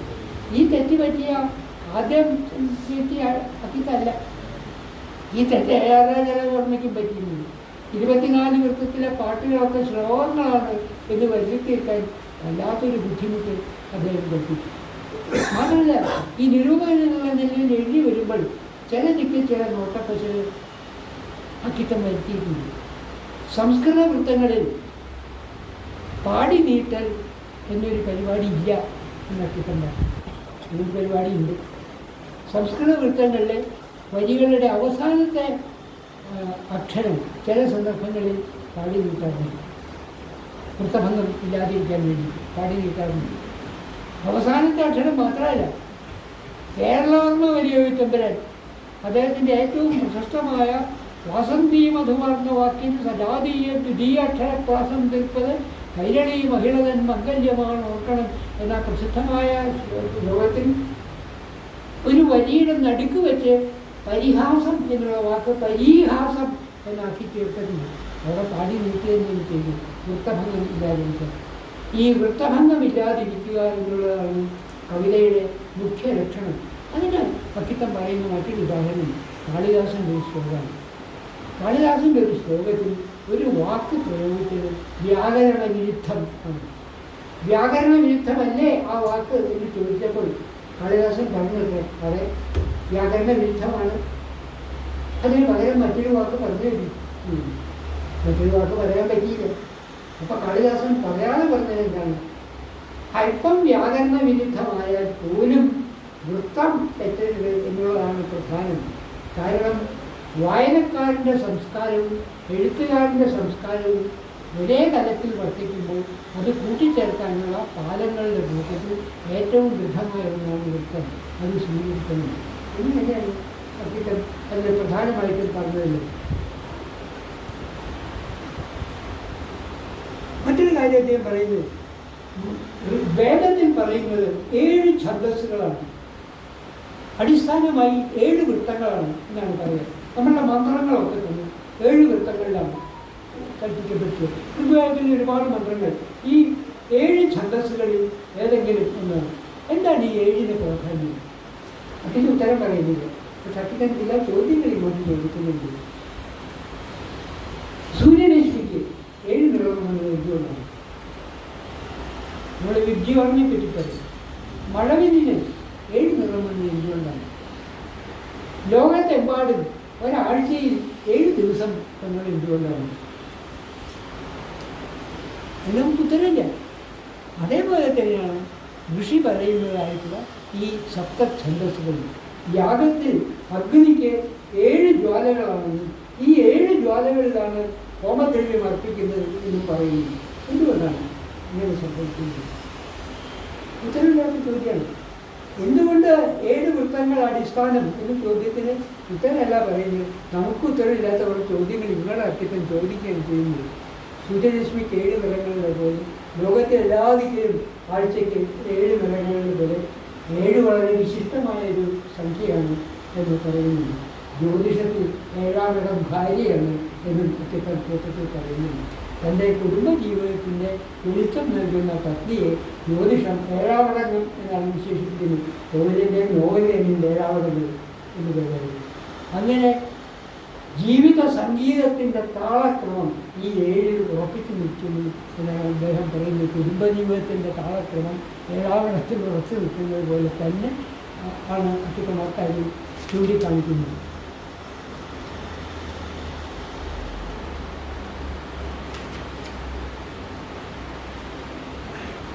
കേരള സർവകലാശാലയിൽ അദ്ദേഹം കുമാരനാശൻ സ്മാരക പ്രഭാഷണം നടത്തി. വളരെ നീണ്ട ഒരു പ്രഭാഷണം. ആ പ്രഭാഷണത്തിലാണ് അദ്ദേഹം സാഹിത്യ സൃഷ്ടിയിലെ പഞ്ചകോശ സിദ്ധാന്തം എന്നൊരാശയം പറയുന്നത്. എന്തുകൊണ്ട് പഞ്ചകോശ സിദ്ധാന്തത്തെപ്പറ്റി മുൻകാലങ്ങളിലുള്ള കവികൾ പറയാതിരുന്നു, മുൻകാലങ്ങളിലുള്ള ആലങ്കാരികന്മാർ പറയാതിരുന്നു എന്ന ചോദ്യം അദ്ദേഹം ഉന്നയിക്കുന്നുണ്ട്. ഭാരതീയമായ എന്തും അപരിഷ്കൃതമാണ് എന്ന തെറ്റായൊരു ചിന്ത ബ്രിട്ടീഷ് ഭരണത്തോടുകൂടി കേരളത്തിൽ വ്യാപകമായതുകൊണ്ടാണ് ഈ പഞ്ചകോശ സിദ്ധാന്തത്തെ കാവ്യമീമാംസയിലേക്ക് ഉൾപ്പെടുത്താത്തത് എന്നൊരു യുക്തിയാണ് അദ്ദേഹം പറയുന്നത്. ഒരു രസമായിട്ട് എന്തുകൊണ്ടാണ് എല്ലാവരെയും കവിത ഉണ്ടാക്കുന്നത്? അങ്ങനെ ഒരു ചോദ്യം ചോദിച്ചു. ഇപ്പോഴാണെങ്കിൽ എത്ര ചോദ്യം ചോദിച്ചിട്ട് എനിക്ക് തോന്നുന്നു. കാരണം ഇപ്പോൾ എല്ലാവരും കവിത വായിക്കുന്നതിനേക്കാൾ എളുപ്പം കവിത എഴുതുന്നത് നമ്മുടെ കുട്ടികളൊക്കെ മനസ്സിലാക്കിയിട്ട്. കവിത വായിച്ചോന്ന് ചോദിച്ചാൽ ഇല്ല, വായിക്കാമോ? എന്തിനും കവിത വായിക്കുന്നത് അങ്ങനെ എഴുതില്ല. നേരത്തെ കവിത എഴുതണം. കുറച്ച് മുമ്പ് കാലമായതുകൊണ്ടാണ് അച്ഛത്തിൽ ചോദ്യം ചോദിച്ചത് എന്തുകൊണ്ടാണ് എല്ലാവരും കവിത ഉണ്ടാകുന്നത് എന്ന് അദ്ദേഹം പറയുന്നത് ജാതക വിശേഷം എന്നാണ് മറുപടി പറയുന്നത്. എന്നിട്ട് വള്ളത്തോളിൻ്റെ ജാതകം അദ്ദേഹം പരിശോധിക്കുന്നുണ്ട്. വള്ളത്തോൾ എന്തുകൊണ്ട് കേരളത്തിലും ഇന്ത്യയിലും മാത്രം പ്രസിദ്ധനായി തീർന്നു? എന്തുകൊണ്ട് വള്ളത്തോളിനൊരു നൊബേൽ സമ്മാനം കിട്ടിയില്ല? അദ്ദേഹത്തിൻ്റെ ജാതകത്തിൽ ഏതോ ഒരു ഗ്രഹത്തിൻ്റെ ദൃഷ്ടി പറയുന്നതുകൊണ്ടാണ് നക്ഷത്രം തെല്ല് നേരം പോക്കോടുകൂടി അത് പറയുന്നുണ്ട്. ഈശ്വരൻ എന്ന അനുഭൂതിയാണ് ഏറ്റവും വലിയ സത്യവും കവിതയും എന്ന അക്കിത്തം ഉറപ്പിച്ചു പറയുന്നു. കവിതയും ഈശ്വരനും അനുഭൂതി മാത്ര ഗോചരമായ ഏക സത്യമുണ്ട്. അക്കിത്തത്തിൻ്റെ പ്രസിദ്ധമായ വാചകം. കവിതയും ഈശ്വരനും അനുഭൂതി മാത്ര ഗോചരമായ ഏക സത്യം അത്ര. മന്ത്രം ശ്രേഷ്ഠമായ കവിതയാണ്. അത് അരവിന്ദഘോഷിൽ നിന്ന് എടുത്ത വാചകമാണ്. അരവിന്ദഘോഷ് അദ്ദേഹത്തിൻ്റെ പ്രബന്ധത്തിൽ പറയുന്നുണ്ട് ഏറ്റവും ഉദാത്തമായ കവിത മന്ത്രമായി മാറിക്കൊണ്ടിരുന്നു എന്നാണ്. മന്ത്രത്തിൽ ഋഗ്വേദ മന്ത്രങ്ങളാണ് അദ്ദേഹം ഉദ്ധരിക്കുന്നത്. ഋഗ്വേദ മന്ത്രങ്ങളിൽ അതിമനോഹരമായ കവിതയുണ്ട്. പക്ഷേ മറ്റൊരു ചോദ്യം കൂടി അതിനോടൊപ്പം ചിത്രം ചോദിക്കേണ്ടതാണ്. അദ്ദേഹം ചോദിച്ചില്ല, എല്ലാ മന്ത്രങ്ങളും എന്തുകൊണ്ട് ഉദാത്തമായ കവിതയായില്ല? അങ്ങനെയൊരു ചോദ്യമുണ്ട്. ഉദാത്തമായ കവിത മന്ത്രമാണ് എന്ന് പറയുന്നത് ശരി, അംഗീകരിക്കാം. അങ്ങനെയാണെങ്കിൽ എല്ലാ മന്ത്രങ്ങളും ഉദാത്തമായ കവിത കൂടി ആവണ്ടേ? അങ്ങനെയില്ല. ആ ഒരു ചോദ്യം അദ്ദേഹം കൈകാര്യം ചെയ്യുന്നേ ഇല്ല എന്നുള്ളതാണ്. ഈ മന്ത്രം ശ്രേഷ്ഠമായ കവിതയാണ്. അത് പ്രകൃതി പ്രതിഭാസങ്ങൾക്കിടയിൽ നിന്ന് ഈശ്വരനെ കണ്ടെടുത്ത് കാണിച്ചു തരുന്നു. മന്ത്രങ്ങൾ സമ്മാനിച്ചവരെ കവികൾ എന്ന് മാത്രമല്ല ദ്രഷ്ടാക്കൾ എന്ന് കൂടി വ്യവഹരിക്കാറുണ്ട്. ഈ പരാമർശങ്ങൾ അക്കിത്തത്തിൻ്റെ വീക്ഷണം എന്ത് എന്ന് പറഞ്ഞു തരുന്നു. ആ നിലപാടിൽ നിന്നുകൊണ്ടാണ് അദ്ദേഹം സാഹിത്യ സൃഷ്ടിയെപ്പറ്റി പഞ്ചകോശ സിദ്ധാന്തം ഉന്നയിക്കുന്നത്. അക്കിത്തത്തെ പോലെയുള്ളൊരു മഹാകവി അങ്ങനെ വിശ്വസിക്കുന്നതിൽ എനിക്ക് പരാതിയൊന്നുമില്ല. എന്നാൽ പരാതി ഉള്ളത് അദ്ദേഹത്തിൻ്റെ വിശദീകരണങ്ങൾ കാര്യങ്ങൾ മനസ്സിലാക്കാൻ തീരെ സഹായകമാവുന്നില്ല എന്നതിലാണ്. ആ പരാതി ഉണ്ട് തന്നെ. കവിതയെ പറ്റിയുള്ള ഏത് പഠനവും പൂർണ്ണമാകുന്നത് കവിത എത്രത്തോളം ഈശ്വരോന്മുഖമാകുന്നു എന്ന് കണ്ടറിയുമ്പോഴാണ് എന്നാണ് അക്കിത്തത്തിൻ്റെ വിശ്വാസം. ന്യായമായും ഒരു സംശയം ഇവിടെ തോന്നി. വള്ളത്തോൾ കവിത ഉദാത്തമാണോ? വള്ളത്തോൾ കവിതയാണോ ഉദാത്തം? ഓട്ടൂർ നമ്പൂതിരിപ്പാടിൻ്റെ കവിതയാണ് ഉദാത്തം. ഓട്ടൂർ നമ്പൂതിരിപ്പാടിൻ്റെ കവിതയൊക്കെ ഈശ്വരോന്മുഖമായിട്ടുള്ള കവിതകളാണ്. അതിമനോഹരമായിട്ട് ഓട്ടൂർ നമ്പൂതിരിപ്പാടിൻ്റെ കവിതയെ അക്കിത്തം വിലയിരുത്തുന്നുണ്ട്. ഓട്ടൂർ നമ്പൂതിരിപ്പാട് ഒരു കവിത എഴുതി പുറത്തേക്ക് വരുമ്പോൾ ഗുരുവായൂർ ഗർഭഗൃഹത്തിൽ പുഷ്പാഞ്ജലി കഴിച്ച് മേശാന്തി പുറത്തേക്ക് ഇറങ്ങി വരുന്നത് പോലെയാണ് എന്ന് അദ്ദേഹം ഒരു കമ്പാരിസൺ നടത്തുന്നുണ്ട്. ഈശ്വരാവൃത്തി ആയിട്ടുള്ള ഒരു കർമ്മം അതായിരിക്കാം. അതാണ് ഉദാത്തമായ കവിത എന്ന് അക്കിത്തം പറയുകയാണെങ്കിൽ വള്ളത്തോൾ പ്രചരിപ്പിക്കുന്നത് അത് ഉദാത്തമാണ്. അതിന് ഒരു സമാധാനം അക്കിത്തം കൊണ്ടുവരുന്നുണ്ട്. വള്ളത്തോളിനോട് പണ്ടൊരിക്കൽ ഒരാൾ ചോദിച്ചല്ലോ, സൗന്ദര്യം വേണോ ധർമ്മം വേണമോ എന്ന് ചോദിച്ചു കഴിഞ്ഞാൽ ഞാൻ സൗന്ദര്യം മതി എന്നാണ് പറയുക, ധർമ്മത്തെ എല്ലാം സ്വീകരിക്കുക എന്ന് പറയും. ആ ഉത്തരത്തിന് അക്കിത്തം മനോഹരമായിട്ടൊരു വ്യാഖ്യാനം നൽകുന്നുണ്ട്. അങ്ങനെ വള്ളത്തോട് പറയാൻ കാരണം അദ്ദേഹത്തിന് സത്യവും ധർമ്മവും സൗന്ദര്യവും ഒന്നു തന്നെയായിരുന്നു. അതുകൊണ്ടാണ് ഇത് തമ്മിൽ വ്യത്യാസമുണ്ടെങ്കിൽ മാത്രമേ ഈ ചോദ്യത്തിന് പ്രസക്തിയുള്ളൂ. വള്ളത്തോളിനെ സംബന്ധിച്ചോളം സത്യവും സൗന്ദര്യവും ധർമ്മവും ഒന്നു തന്നെയായിരുന്നു. അതുകൊണ്ട് ധർമ്മമാണെന്ന് പറഞ്ഞാലും സത്യമാണെന്ന് പറഞ്ഞാലും സൗന്ദര്യമാണെന്ന് പറഞ്ഞാലും ഒരേ അർത്ഥം തന്നെയാണ് ഇത് വളരെ വിദഗ്ധമായി അത് അക്കിത്തം കൈകാര്യം ചെയ്യുന്നത്. ഈ പഞ്ചകോശ സിദ്ധാന്തങ്ങളിൽ മനുഷ്യ ശരീരത്തെ പറ്റിയാണ്.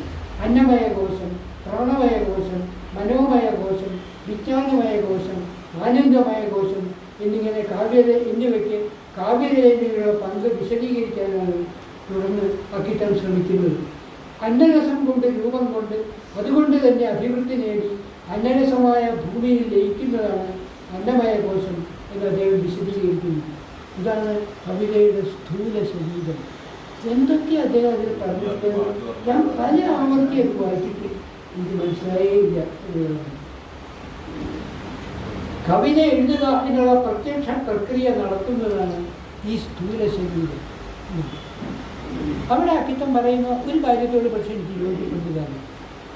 കവിത എഴുതുന്നത് നമ്മളുടെ മനസ്സിൽ ഒരു കാവ്യ ബീജം വീട് കിടന്നിട്ട് അത് എത്രയോ കാലം കഴിഞ്ഞിട്ടായിരിക്കും ചിലപ്പോൾ തളിരിട്ട് വരിക. പലതും ഇമ്പോർട്ടൻ്റായിപ്പോകും. പെട്ടെന്ന് നമ്മളുടെ മനസ്സിൽ ഒരു കാവ്യ ബീജം വന്ന് വീണു എന്ന് വരും. ആ കാവ്യ ബീജം ഇലപൊട്ടി വിടണമെന്നില്ല. അത് സുഷുപ്തിയിൽ കിടക്കാം. സുഷുപ്തിയിൽ കിടന്ന് അത് ഉണരാതെ പോവാം, അത് പട്ടുപോകാം. ചിലത് മാത്രം ചില സന്ദർഭങ്ങളിൽ പൊട്ടിവിടുന്ന നിലവിടുന്ന പൂവായിട്ട് മാറിക്കുന്നു. ഇതെങ്ങനെ സാധിക്കുന്നു? ഇത് നമുക്ക് വിശദീകരണങ്ങളുണ്ട്. കവിത എഴുതുകയല്ല, എഴുതിപ്പോവുകയാണ് എന്ന് അക്കിത്തം പറഞ്ഞു. എല്ലാ കവിതകളും അങ്ങനെയൊന്നുമല്ല, എഴുതുന്നത് തന്നെയുണ്ട്, എഴുതുന്നതുണ്ട്. വൈലോപ്പിള്ളി മോശം അദ്ദേഹം എഴുതിയ കവിത തിരുത്തിയാണ് പുറത്തേക്ക് കൊണ്ടുവരുന്നത്. അത് എഴുതി പോകുന്ന കവിതയൊന്നുമില്ല, എഴുതുന്ന കവിതയാണ്. പക്ഷെ കുഞ്ഞിരാമൻ നായർ അങ്ങനെയല്ല. കുഞ്ഞിരാമൻ നായർ ചിലപ്പോൾ എഴുതി പോകുന്ന കവിതയാണ്. അദ്ദേഹത്തിൻ്റെ സൗന്ദര്യപൂജ എന്നുള്ളതിൻ്റെ അവസാന ഭാഗം സരസ്വതിയെ മുമ്പിൽ കാണുന്ന ഒരു ചിത്രമുണ്ട്. അതൊന്നും ആലോചിച്ചിരുന്ന് എഴുതാൻ പറ്റുന്ന എനിക്ക് തോന്നുന്നില്ല. ദിങ്മണ്ഡലങ്ങൾ ഉച്ചണ്ട കണ്ടിക ഹോമകുണ്ടമായി പട്ടാമ്പലം പാറും അഗ്നിമണിപീഠത്തിലൊക്കെയും വൃന്ദാവരാക്ഷിത സുഖം കുടുകൂടി കിടക്കവേ ആത്മഹോത്ഫുല്ല പുടരീകതലങ്ങളെ ചിലമ്പിൻ കാണ്ടിയാൽ സ്വർണ്ണ പതാകങ്ങൾ കലർത്തിയും ഇത് കണ്ടേ അത് എഴുതിപ്പോകുന്ന കവിതയാണ്. ഒക്കെ എല്ലാ കവിതയും എഴുതിപ്പോകുന്നതല്ല. വൈലോപ്പിള്ളി എഴുതുന്ന കവിതയാണ്. അദ്ദേഹം എന്നിട്ട് വൈലോപ്പിള്ളി കവിതയെപ്പറ്റി അതിമനോഹരമായിട്ട് ഒരു കമൻറ്റ് നടത്തുന്നുണ്ട്. തൻ്റെ സമയമുറിയിൽ കയറിയിരുന്ന് എത്ര പൗഡർ ഇട്ടാലും എത്ര സെൻറ്റ് പൂശിയാലും തൃപ്തി വരാതെ പുറത്തേക്ക് വരാത്ത സ്ത്രീയെ പോലെ വൈരപ്പള്ളിക്കുന്നത്. എത്ര പരിഷ്കരിച്ചാലും വൈരപ്പള്ളിക്ക് മതിയാവില്ല. അത് തിരുത്തുക. വൈരപ്പള്ളിയുടെ തുമ്പപ്പൂ എന്നൊരു കവിതയുണ്ട്, 1935 എഴുതിയതാണ്. അതൊരു കവിതാ സമാഹാരത്തിലും അദ്ദേഹം ഉൾപ്പെടുത്തിയില്ല. 1972 കവിതാ സമാഹാരത്തിലാണ് ഈ തുമ്പപ്പൂ ഉൾപ്പെടുത്തിയത്. പക്ഷെ ആ ടൈറ്റിൽ മാത്രമേ ഉള്ളൂ, ബാക്കി എല്ലാവരും എല്ലാ വാക്കും മാറ്റിയിരുന്നു. മാനിച്ചോലു മലരുകൾ ചെന്നു മാബലി ദേവനെ എതിരേക്കാൻ തുടങ്ങുന്ന കവിതയാണ്. ആമ്പലിനുണ്ട് കിരീടം, പൂവിനുമുണ്ടൊരു സൗരഭ്യം, കരക വരുന്നൊരു നിറമോ മണമോ കണി കാണാത്തൊരു തുമ്പപ്പൂ, നീളയൊതുക്കി ഇളഞ്ഞു പാവം കാലടി പോലെ തുമ്പപ്പൂ. എന്നിട്ട് മഹാബലി മുതുകാൽത്തടവി ചിറ്റാടപ്പൂ കൂടുതലൊന്ന് തുടിപ്പിച്ചു, ആമ്പലിനെ ഈ പുല്ലിനി നെല്ലിപ്പുല്ലിനെ എന്നോട് തുമ്പിച്ചു, പാവം തുമ്പയെ വാരിയെടുത്തത് ദൈവം വെച്ചു യോധാവി കുതുകം കൊള്ളുക തുമ്പപ്പൂവെ മുക്കളിൽ നീയെ കാട്ടി. ഇത് മഴത് വിശദീകരിച്ച് തരണം എനിക്ക്. ഞാനത് ഈ തുമ്പപ്പൂവിനെ കാലടി പോലെ തുമ്പപ്പൂ എന്ന് പറഞ്ഞത് എന്തുകൊണ്ടാണ് മനസ്സിലായത്? നിങ്ങൾ പിടികിട്ടിയില്ല. കാലടിന്ന് വന്നിട്ടുണ്ട്, എനിക്കത് പിടികിട്ടില്ല. ഞാൻ പറഞ്ഞു കിട്ടിയില്ല. അതെ, ആ പറിച്ചിങ്ങനെ വെച്ച് കഴിഞ്ഞാൽ ഉപ്പൂഞ്ഞി പോലെ ഒരു ഭാഗവും തുമ്പിലേക്ക് പാടും ഇങ്ങനെ ഉയർന്നു നിൽക്കുന്നതാണ് തുമ്പപ്പൂ. ആ തുമ്പപ്പൂ കണ്ടു കഴിഞ്ഞപ്പോൾ മഹാബലിയുടെ പാദം രാമൻ്റെ പാദം തൻ്റെ ശിരസിൽ പതിഞ്ഞത് ഓർമ്മ വന്നു. അതുകൊണ്ടാണ് തുമ്പയെടുത്തു കുതുകാൽ തലയിക്കുന്നത്, നിലയിൽ വെച്ചത് എന്ന് അദ്ദേഹം പറഞ്ഞു. ഈ കാര്യം എക്സ്പ്ലെയിൻ ചെയ്യുമ്പോൾ ഈ കവിതയിൽ അദ്ദേഹം ഒരു കാര്യം കൂടി പറയുന്നുണ്ട്. വൃത്തത്തിൽ കവിത എഴുതുന്നതുകൊണ്ട് ഉള്ള ഒരു വലിയ മെച്ചം എഴുതുന്ന വാക്കുകളെ പറ്റി എഴുത്തുകാരൻ കൂടുതൽ ബോധമുള്ളതാണ് എന്നുള്ളതാണ്. ഗദ്യത്തിൽ എഴുതുമ്പോൾ വന്ന വഴിക്കതല്ല, പദ്യത്തിൽ എഴുതുമ്പോൾ അതല്ല. ആ വാക്കിന് പകരം അതിൻ്റെ മറ്റൊരു പര്യായമാണ് അത് ഉപയോഗിക്കാവുന്നത്. അത് ആലോചിക്കണം. അങ്ങനെ താൻ കൈകാര്യം ചെയ്യുന്ന വാക്കുകളുടെ സാധുതയെപ്പറ്റി, അതിൻ്റെ ഔചിത്യത്തെപ്പറ്റി വളരെ ബോധപൂർവം ആലോചിക്കും.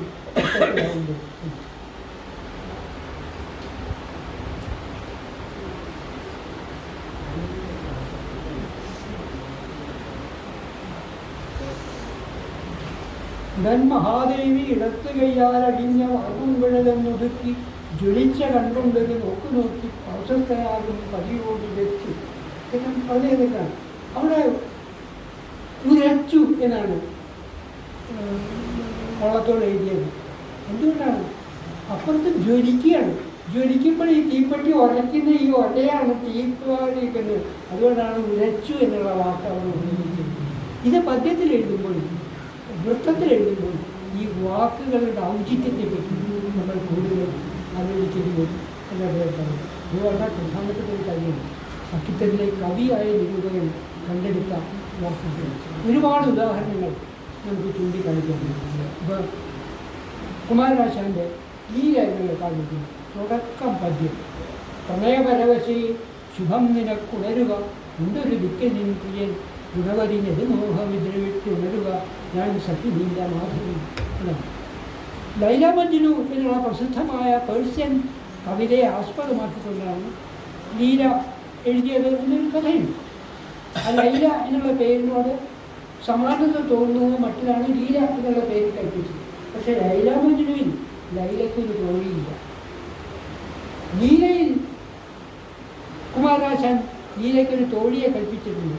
അവളുടെ പേരാണ് മാധവി. അക്കിതം പറയുന്ന ഒരു പോയിന്റ് ഇങ്ങനെയാണ് വിശദീകരിക്കുക. എന്തുകൊണ്ടാണ് അവൾക്ക് മാധവിൻ്റെ പേരിട്ട് വേറെ പേരില്ല? ഇപ്പോൾ ജാനകിക്ക് പേരുണ്ടായിരുന്നു പ്രണയപരവശയെ ശുഭം നിനക്കുണരുക, ഉണ്ടൊരുതിക്കിൽ നിന്നും പ്രിയൻ ഉളവരി നെടുമോഹനിദ്രവിട്ട് ഉണരുക, ഞാൻ സഖിനില്ല ജാനകി എന്നെല്ലാം ഒരു കുഴപ്പമില്ല. പക്ഷെ അതല്ല മാധവി എന്നാണ് എഴുതിയത്. കാരണം ഇന്ത്യൻ കാവ്യ പാരമ്പര്യം അനുസരിച്ച് മാധവി എന്നുള്ള വാക്കിന് സ്ത്രീ പുരുഷന്മാരുടെ സമാഗമത്തിന് രംഗമൊരുക്കുന്നവൾ എന്നും കൂടി അർത്ഥമുണ്ട്. ഇവിടെ ലീലയിൽ നളിനി മാധവി ചെയ്തതാണ്. മാധവി മണ്ഡലത്തിൽ വെച്ചാണ് നായികാനായകന്മാർ സംസ്കൃത നാടകങ്ങളൊക്കെ കണ്ടെത്തുന്നത്.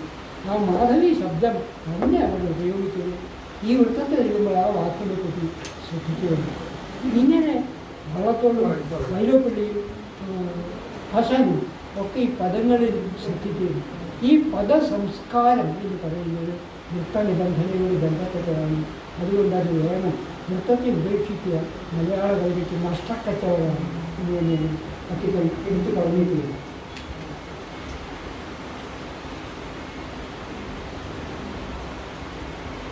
ഇനി ഈ ആനന്ദമായ കോശം ഇതൊക്കെ പറ്റി പറയുന്നത് ഒന്നും മനസ്സിലാവുന്നില്ല. എന്തൊക്കെയോ ജനം പറഞ്ഞു അദ്വൈത സിദ്ധാന്തം ഒന്നുമില്ല, ഒരു ക്ലാരിറ്റി ഇല്ല ആ ഭാഗത്ത്. ഞാൻ കുറച്ച് ഉദാഹരണങ്ങൾ കൂടി മാത്രം, അത് പല അദ്ദേഹത്തിൻ്റെ പ്രബന്ധങ്ങളിൽ നിന്ന് ഉദ്ധരിച്ചുകൊണ്ടാണ് പറയുന്നത്. പല പ്രബന്ധങ്ങളിലും അദ്ദേഹം ആവർത്തിച്ചൊരു വാചകമുണ്ട്: കവിതയെ നിർവചനത്തിൽ ഒതുക്കാനാവില്ല. ഇതെല്ലാവർക്കും അറിയാവുന്ന കാര്യമാണെങ്കിലും പറഞ്ഞാൽ അറ്റിക്കാവുന്നതാണ്. കവിതയെ നിർവചനത്തിൽ ഒതുക്കാനാവില്ല. പാടാനുള്ളതാവാം കവിത, പക്ഷെ വീണ്ടും വീണ്ടും പാടാനുള്ളതാണ്. അതാണ് പ്രധാനപ്പെട്ട കാര്യം. ഓരോ തവണ ആവർത്തിക്കപ്പെടുമ്പോഴും മനുഷ്യ മനസ്സിലെ തിരിക്കുകളെ കൊണ്ട് ദേവനൃത്തം ചെയ്യിക്കുവാനും അവയെ തുരീയാവസ്ഥയുടെ ഉത്തമ ഉന്നതാധികൃതിയിലേക്ക് ഉയർത്താനുമുള്ള അനന്ത യൗവനമായ ഒരു മാസ്മര ശക്തി വിശേഷം കവിതയ്ക്കുണ്ടാവണം. ഓരോ തവണയും അനുവാചകന് ലഭിക്കുന്ന ലയാനുഭൂതി അലബ്ധപൂർവം ആയിരിക്കുന്ന വിധം അഗാധ ഉദാരമായിരിക്കണം കവിത എന്നർത്ഥം. അവിടെയാണ് ഈ വീണ്ടും വീണ്ടും കവിത വായിക്കുന്നതിൻ്റെ പുനർവായനയുടെ പ്രസക്തിയെപ്പറ്റി പറ്റിക്കാൻ പറയുന്നത്. ആദ്യം വായിക്കുമ്പോൾ കവിതയുടെ സത്ത് മുഴുവൻ നമുക്ക് കിട്ടുന്നില്ല. ഒരിക്കൽ നുകരുമ്പോൾ കരിമ്പിൻ്റെ രസം മുഴുവൻ നമുക്ക് കിട്ടിക്കൊള്ളണമെന്നില്ല. ഓരോ ചർവണയിലും കൂടുതൽ കൂടുതൽ രസനിഷ്ഠൻ്റെയായി തീരുമ്പോഴേ അത് കവിതയായി മാറി തീരുമെന്ന് അതാണ് വാക്കുപയോഗിക്കുമ്പോൾ. ആദ്യം വായിക്കുമ്പോൾ നമുക്ക് അത് തോന്നുന്നില്ല. ചില നിരൂപകന്മാർ ചില വാക്കുകൾ ചൂണ്ടിക്കാണിക്കുമ്പോഴാണ് അതിൻ്റെ അർത്ഥം നമുക്ക് മനസ്സിലാകും. മുമ്പേ ഒരു സന്ദർഭത്തിൽ ഞാൻ സൂചിപ്പിച്ച പോലെ ശാകുന്തളത്തിലെ ശകുന്തള വളർത്തുന്ന മുല്ലച്ചെടിക്ക് വനജോത്സനം എന്നാണ് പേരിട്ടത്. അതിൻ്റെ ചെടി വനജോത്സനത്തിന് ആദ്യത്തെ വായനയിൽ തോന്നുന്നു. പക്ഷേ ഈ വനജോത്സനം എന്നുള്ള വാക്കിനർത്ഥം കാട്ടിലെ നിലാവ്. ജോത്സനം നിലാവാണ്, കാട്ടിലെ നിലാവ് എന്നാണ്. കാട്ടിലെങ്ങനെയാണ് നിലാവ് വരച്ചത്? മുകളിൽ മുഴുവൻ ഇഴച്ചാർക്കും വലിയ മരങ്ങളാണ്. അതിൻ്റെ വിടവിലൂടെ വെളുപ്പിൻ്റെ ചില തുള്ളികൾ വീഴുകയാണ്. അതേപോലെ തന്നെയാണ് ഈ മുല്ലവള്ളി പൂത്ത് നിൽക്കുന്നത്. മുഴുവൻ ഇലകളാണ്, ഇടയ്ക്ക് ചിലതിക്ക് വെളുത്ത ചില സ്പോട്ടുകൾ മാത്രമേ കാണുന്നുള്ളൂ. അതുകൊണ്ട് ഈ മുല്ലവള്ളിക്ക് വനജോത്സന എന്നാണ് തോന്നിക്കുന്നത്. അത് ആദ്യ വായനയിൽ നമുക്ക് മനസ്സിലാക്കുന്നില്ല. പല തവണ വായിക്കുമ്പോഴേ മനസ്സിലാവുന്നു. ഒരുപാട് തവണ വായിക്കുകയും ഒരുപാട് തവണ ഡിഗ്രി ക്ലാസ്സുകൾ പഠിപ്പിക്കുകയും ചെയ്തിട്ടും എം പി ശങ്കുണ്ണി നായർ പറഞ്ഞു വന്നപ്പോഴേ എനിക്ക് മനസ്സിലായിരുന്നു ദുഷ്യന്തൻ എന്നുള്ള വാക്ക് തോഴിമാർ ഷകാരം സംസ്കൃതത്തിൽ ഇല്ലാത്തത് കാരണം ദുസ്സന്ധൻ എന്നാണ് ഉച്ചരിക്കുക എന്നും ദുസ്സന്ധൻ എന്ന് വെച്ചാൽ വാക്കിൻ വ്യവസ്ഥയില്ലാത്തതെന്നാണ് ഉദ്ദേശിക്കുന്നത്. ഇത് ആദ്യ വായനയ്ക്ക് നമുക്ക് മനസ്സിലാവില്ല. പലതവണ ഇത് വായിച്ചു കഴിയുമ്പോഴാണ് അതിൻ്റെ അർത്ഥബോധം നമുക്ക് കിട്ടുന്നത്. ഇങ്ങനെ ഈ വാക്കുകളാണ് പണിയായുധങ്ങളെന്നുള്ളതിനെപ്പറ്റി പുതിയ എഴുത്തുകാരൻ ഗദ്യത്തിലായാലും ഗദ്യത്തിലായാലും ശ്രദ്ധിക്കുക.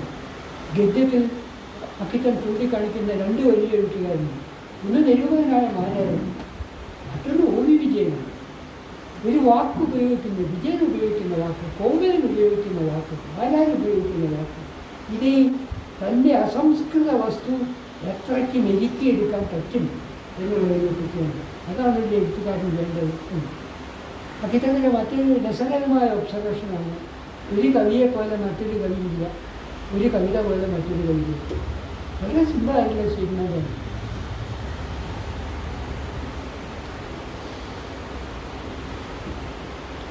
ഹൃദയത്തിൻ്റെ കവാടത്തെ മുട്ടി തുറന്ന് അനശ്വരമായ കടച്ചിലിൻ്റെ ഒരു കണ്ണുനീർത്തുള്ളി അതിൻ്റെ സൗലഭ്യത്തോടും സംഗീതത്തോടും കൂടി അവിടെ ഇട്ടു പോകണം എന്നുള്ളവന് വാക്കുകളുടെ അർത്ഥം അവതരിക്കാനാവില്ല. പദങ്ങളെപ്പറ്റി അദ്ദേഹം പറഞ്ഞിട്ടുണ്ട്.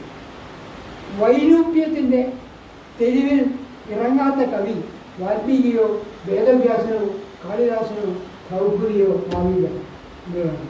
ജീവിതത്തെ പറ്റി അറിയാത്തവൻ എൻ്റെ എഴുതുന്നത്. അങ്ങനെ എഴുതുമ്പോൾ അതൊക്കെ ഒരു കാര്യം സൂചിപ്പിക്കുന്നുണ്ട്.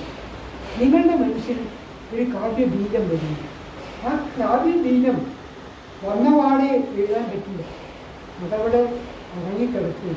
ഈ ഉറങ്ങിക്കിടക്കുന്നതിൻ്റെ ഇടയ്ക്ക് അതിൽ ഒരുപാട് തേച്ചു മാറ്റലുകൾ, മുറിച്ചു മാറ്റലുകൾ, കൂട്ടിച്ചേർക്കലുകൾ ഒക്കെ നടക്കും. അങ്ങനെ അവസാനം വന്നു കഴിഞ്ഞിട്ട് അത് എഴുതി പോവുകയാണ് ചെയ്യുന്നത് എന്നാണ്. ഇത് വേർഡ്സ്വർത്തും കോളേജും ഒക്കെ പറയുന്ന സിദ്ധാന്തം spontaneous overflow of powerful feelings, emotions, collectivity, tranquillity എന്നുമൊക്കെ പറയുന്ന ഒരു പാശ്ചാത്യ ദർശനം തന്നെ അതിൽ കേൾക്കുന്നു. അക്കിത്തത്തിൻ്റെ കവിതയിൽ നിന്ന് ഉദാഹരണം, നിലത്തിൽ കാക്ക കൊത്തുന്നു, ചട്ട രണ്ടിൻ്റെ കണ്ണുകൾ നിലതട്ടി വലിക്കുന്നു, മതവർദ്ധ നവാദിക്കുന്നു. 20-ാം നൂറ്റാണ്ടിൻ്റെ ഇതിഹാസത്തിലാണ് ഈ ഒരു ദൃശ്യം നമ്മൾ പലരും കണ്ടിട്ടുണ്ടാകും. എനിക്ക് വളരെ ദാരുണമായ ഒരു ചിത്രം. കവിയുടെ മനസ്സും സാധാരണക്കാരൻ്റെ മനസ്സും തമ്മിലുള്ള വ്യത്യാസം എന്താണ്? സാധാരണക്കാരൻ്റെ മനസ്സ് കടലാസ് പോലെയുണ്ട്, അത് വെളിച്ചത്തിന് നേരെ പിടിച്ചു കഴിഞ്ഞാൽ ഒരു മാറ്റം ഉണ്ടാവില്ല. പക്ഷെ കവിയുടെ മനസ്സ് ഒരു ഫോട്ടോഗ്രാഫിക് പ്ലേറ്റ് പോലെയാണ്, അത് വെളിച്ചത്തിന് നേരെ പിടിച്ചു കഴിഞ്ഞാൽ അതിൽ ചില ഛായകൾ പതിയും. പിന്നെ അതുകൊണ്ട് അയാൾ തൻ്റെ ഡാർക്ക് റൂമിലേക്ക് പോവുകയാണ്. അവിടെ എന്താണ് നടക്കുന്നത് എന്ന് നമുക്കറിയില്ല. ഇപ്പം മനോഹരമായൊരു ചിത്രമായിട്ടാണ് അയാൾ പുറത്തേക്ക് വരുന്നത്. നിലത്തെ കാക്ക കൊത്തുന്നത്, ചത്ത പെണ്ണുണ്ട് എന്നത് ഏത് നിലത്തിലാണ് ഇത് പറയാമായിരുന്നു. കവി ആദ്യം ഇത് കണ്ടപ്പോൾ ഇന്ന ടൗണിൽ ഇന്ന സ്ട്രീറ്റിൽ വെച്ചാണ് ഞാനിത് കണ്ട എന്നാണ് പറയുക. കവി അത് വിട്ടു കളഞ്ഞു. ഇത് വേണ്ട, ഇന്ന തെരുവിൽ ഇത് വേണ്ട. ആ സ്ത്രീയെ ആരെങ്കിലും തല്ലിക്കൊണ്ടുവന്ന് കൊണ്ടിട്ടതാണോ, ആക്സിഡൻറ്റിൽ പെട്ടതാണോ, ഇതിനൊക്കെ സാധ്യതകളുണ്ട്. ഇതൊന്നും പറയേണ്ട കാര്യമില്ല. ചത്ത പെണ്ണിൻ്റെ കണ്ണുകൾ എന്ന് മാത്രമേ പറയുന്നുള്ളൂ. മാത്രമല്ല അവളുടെ മുല തട്ടി വലിക്കുന്ന കുട്ടി ആൺകുട്ടിയാണോ പെൺകുട്ടിയാണോ അതും പറയില്ല. നരവർഗ നവാതിഥി എന്നാണ് വാക്ക്. മനുഷ്യവംശത്തിലേക്ക് വന്ന ഒരു അതിഥിയാണ്. ആ മനുഷ്യവംശത്തിലേക്ക് വന്ന നരവർഗ നവാതിഥിയാണ് കാക്ക കുത്തിക്കളിച്ചത് മൃതശരീരത്തിൻ്റെ നിലനിൽക്കാൻ നിൽക്കുന്നത്. അതിൻ്റെ എല്ലാ മേധസ്സുകളും അഴിച്ചു മാറ്റിക്കളഞ്ഞ് അതിൻ്റെ ഓജസ് മാത്രം ഇങ്ങനെ കവിതയിലേക്ക് സംഗമിപ്പിക്കാൻ സാധിക്കുന്നു. അതാണ് കാവ്യനില. ഇതിന് ഛന്ദസ് വളരെ പ്രധാനപ്പെട്ടതാണ്.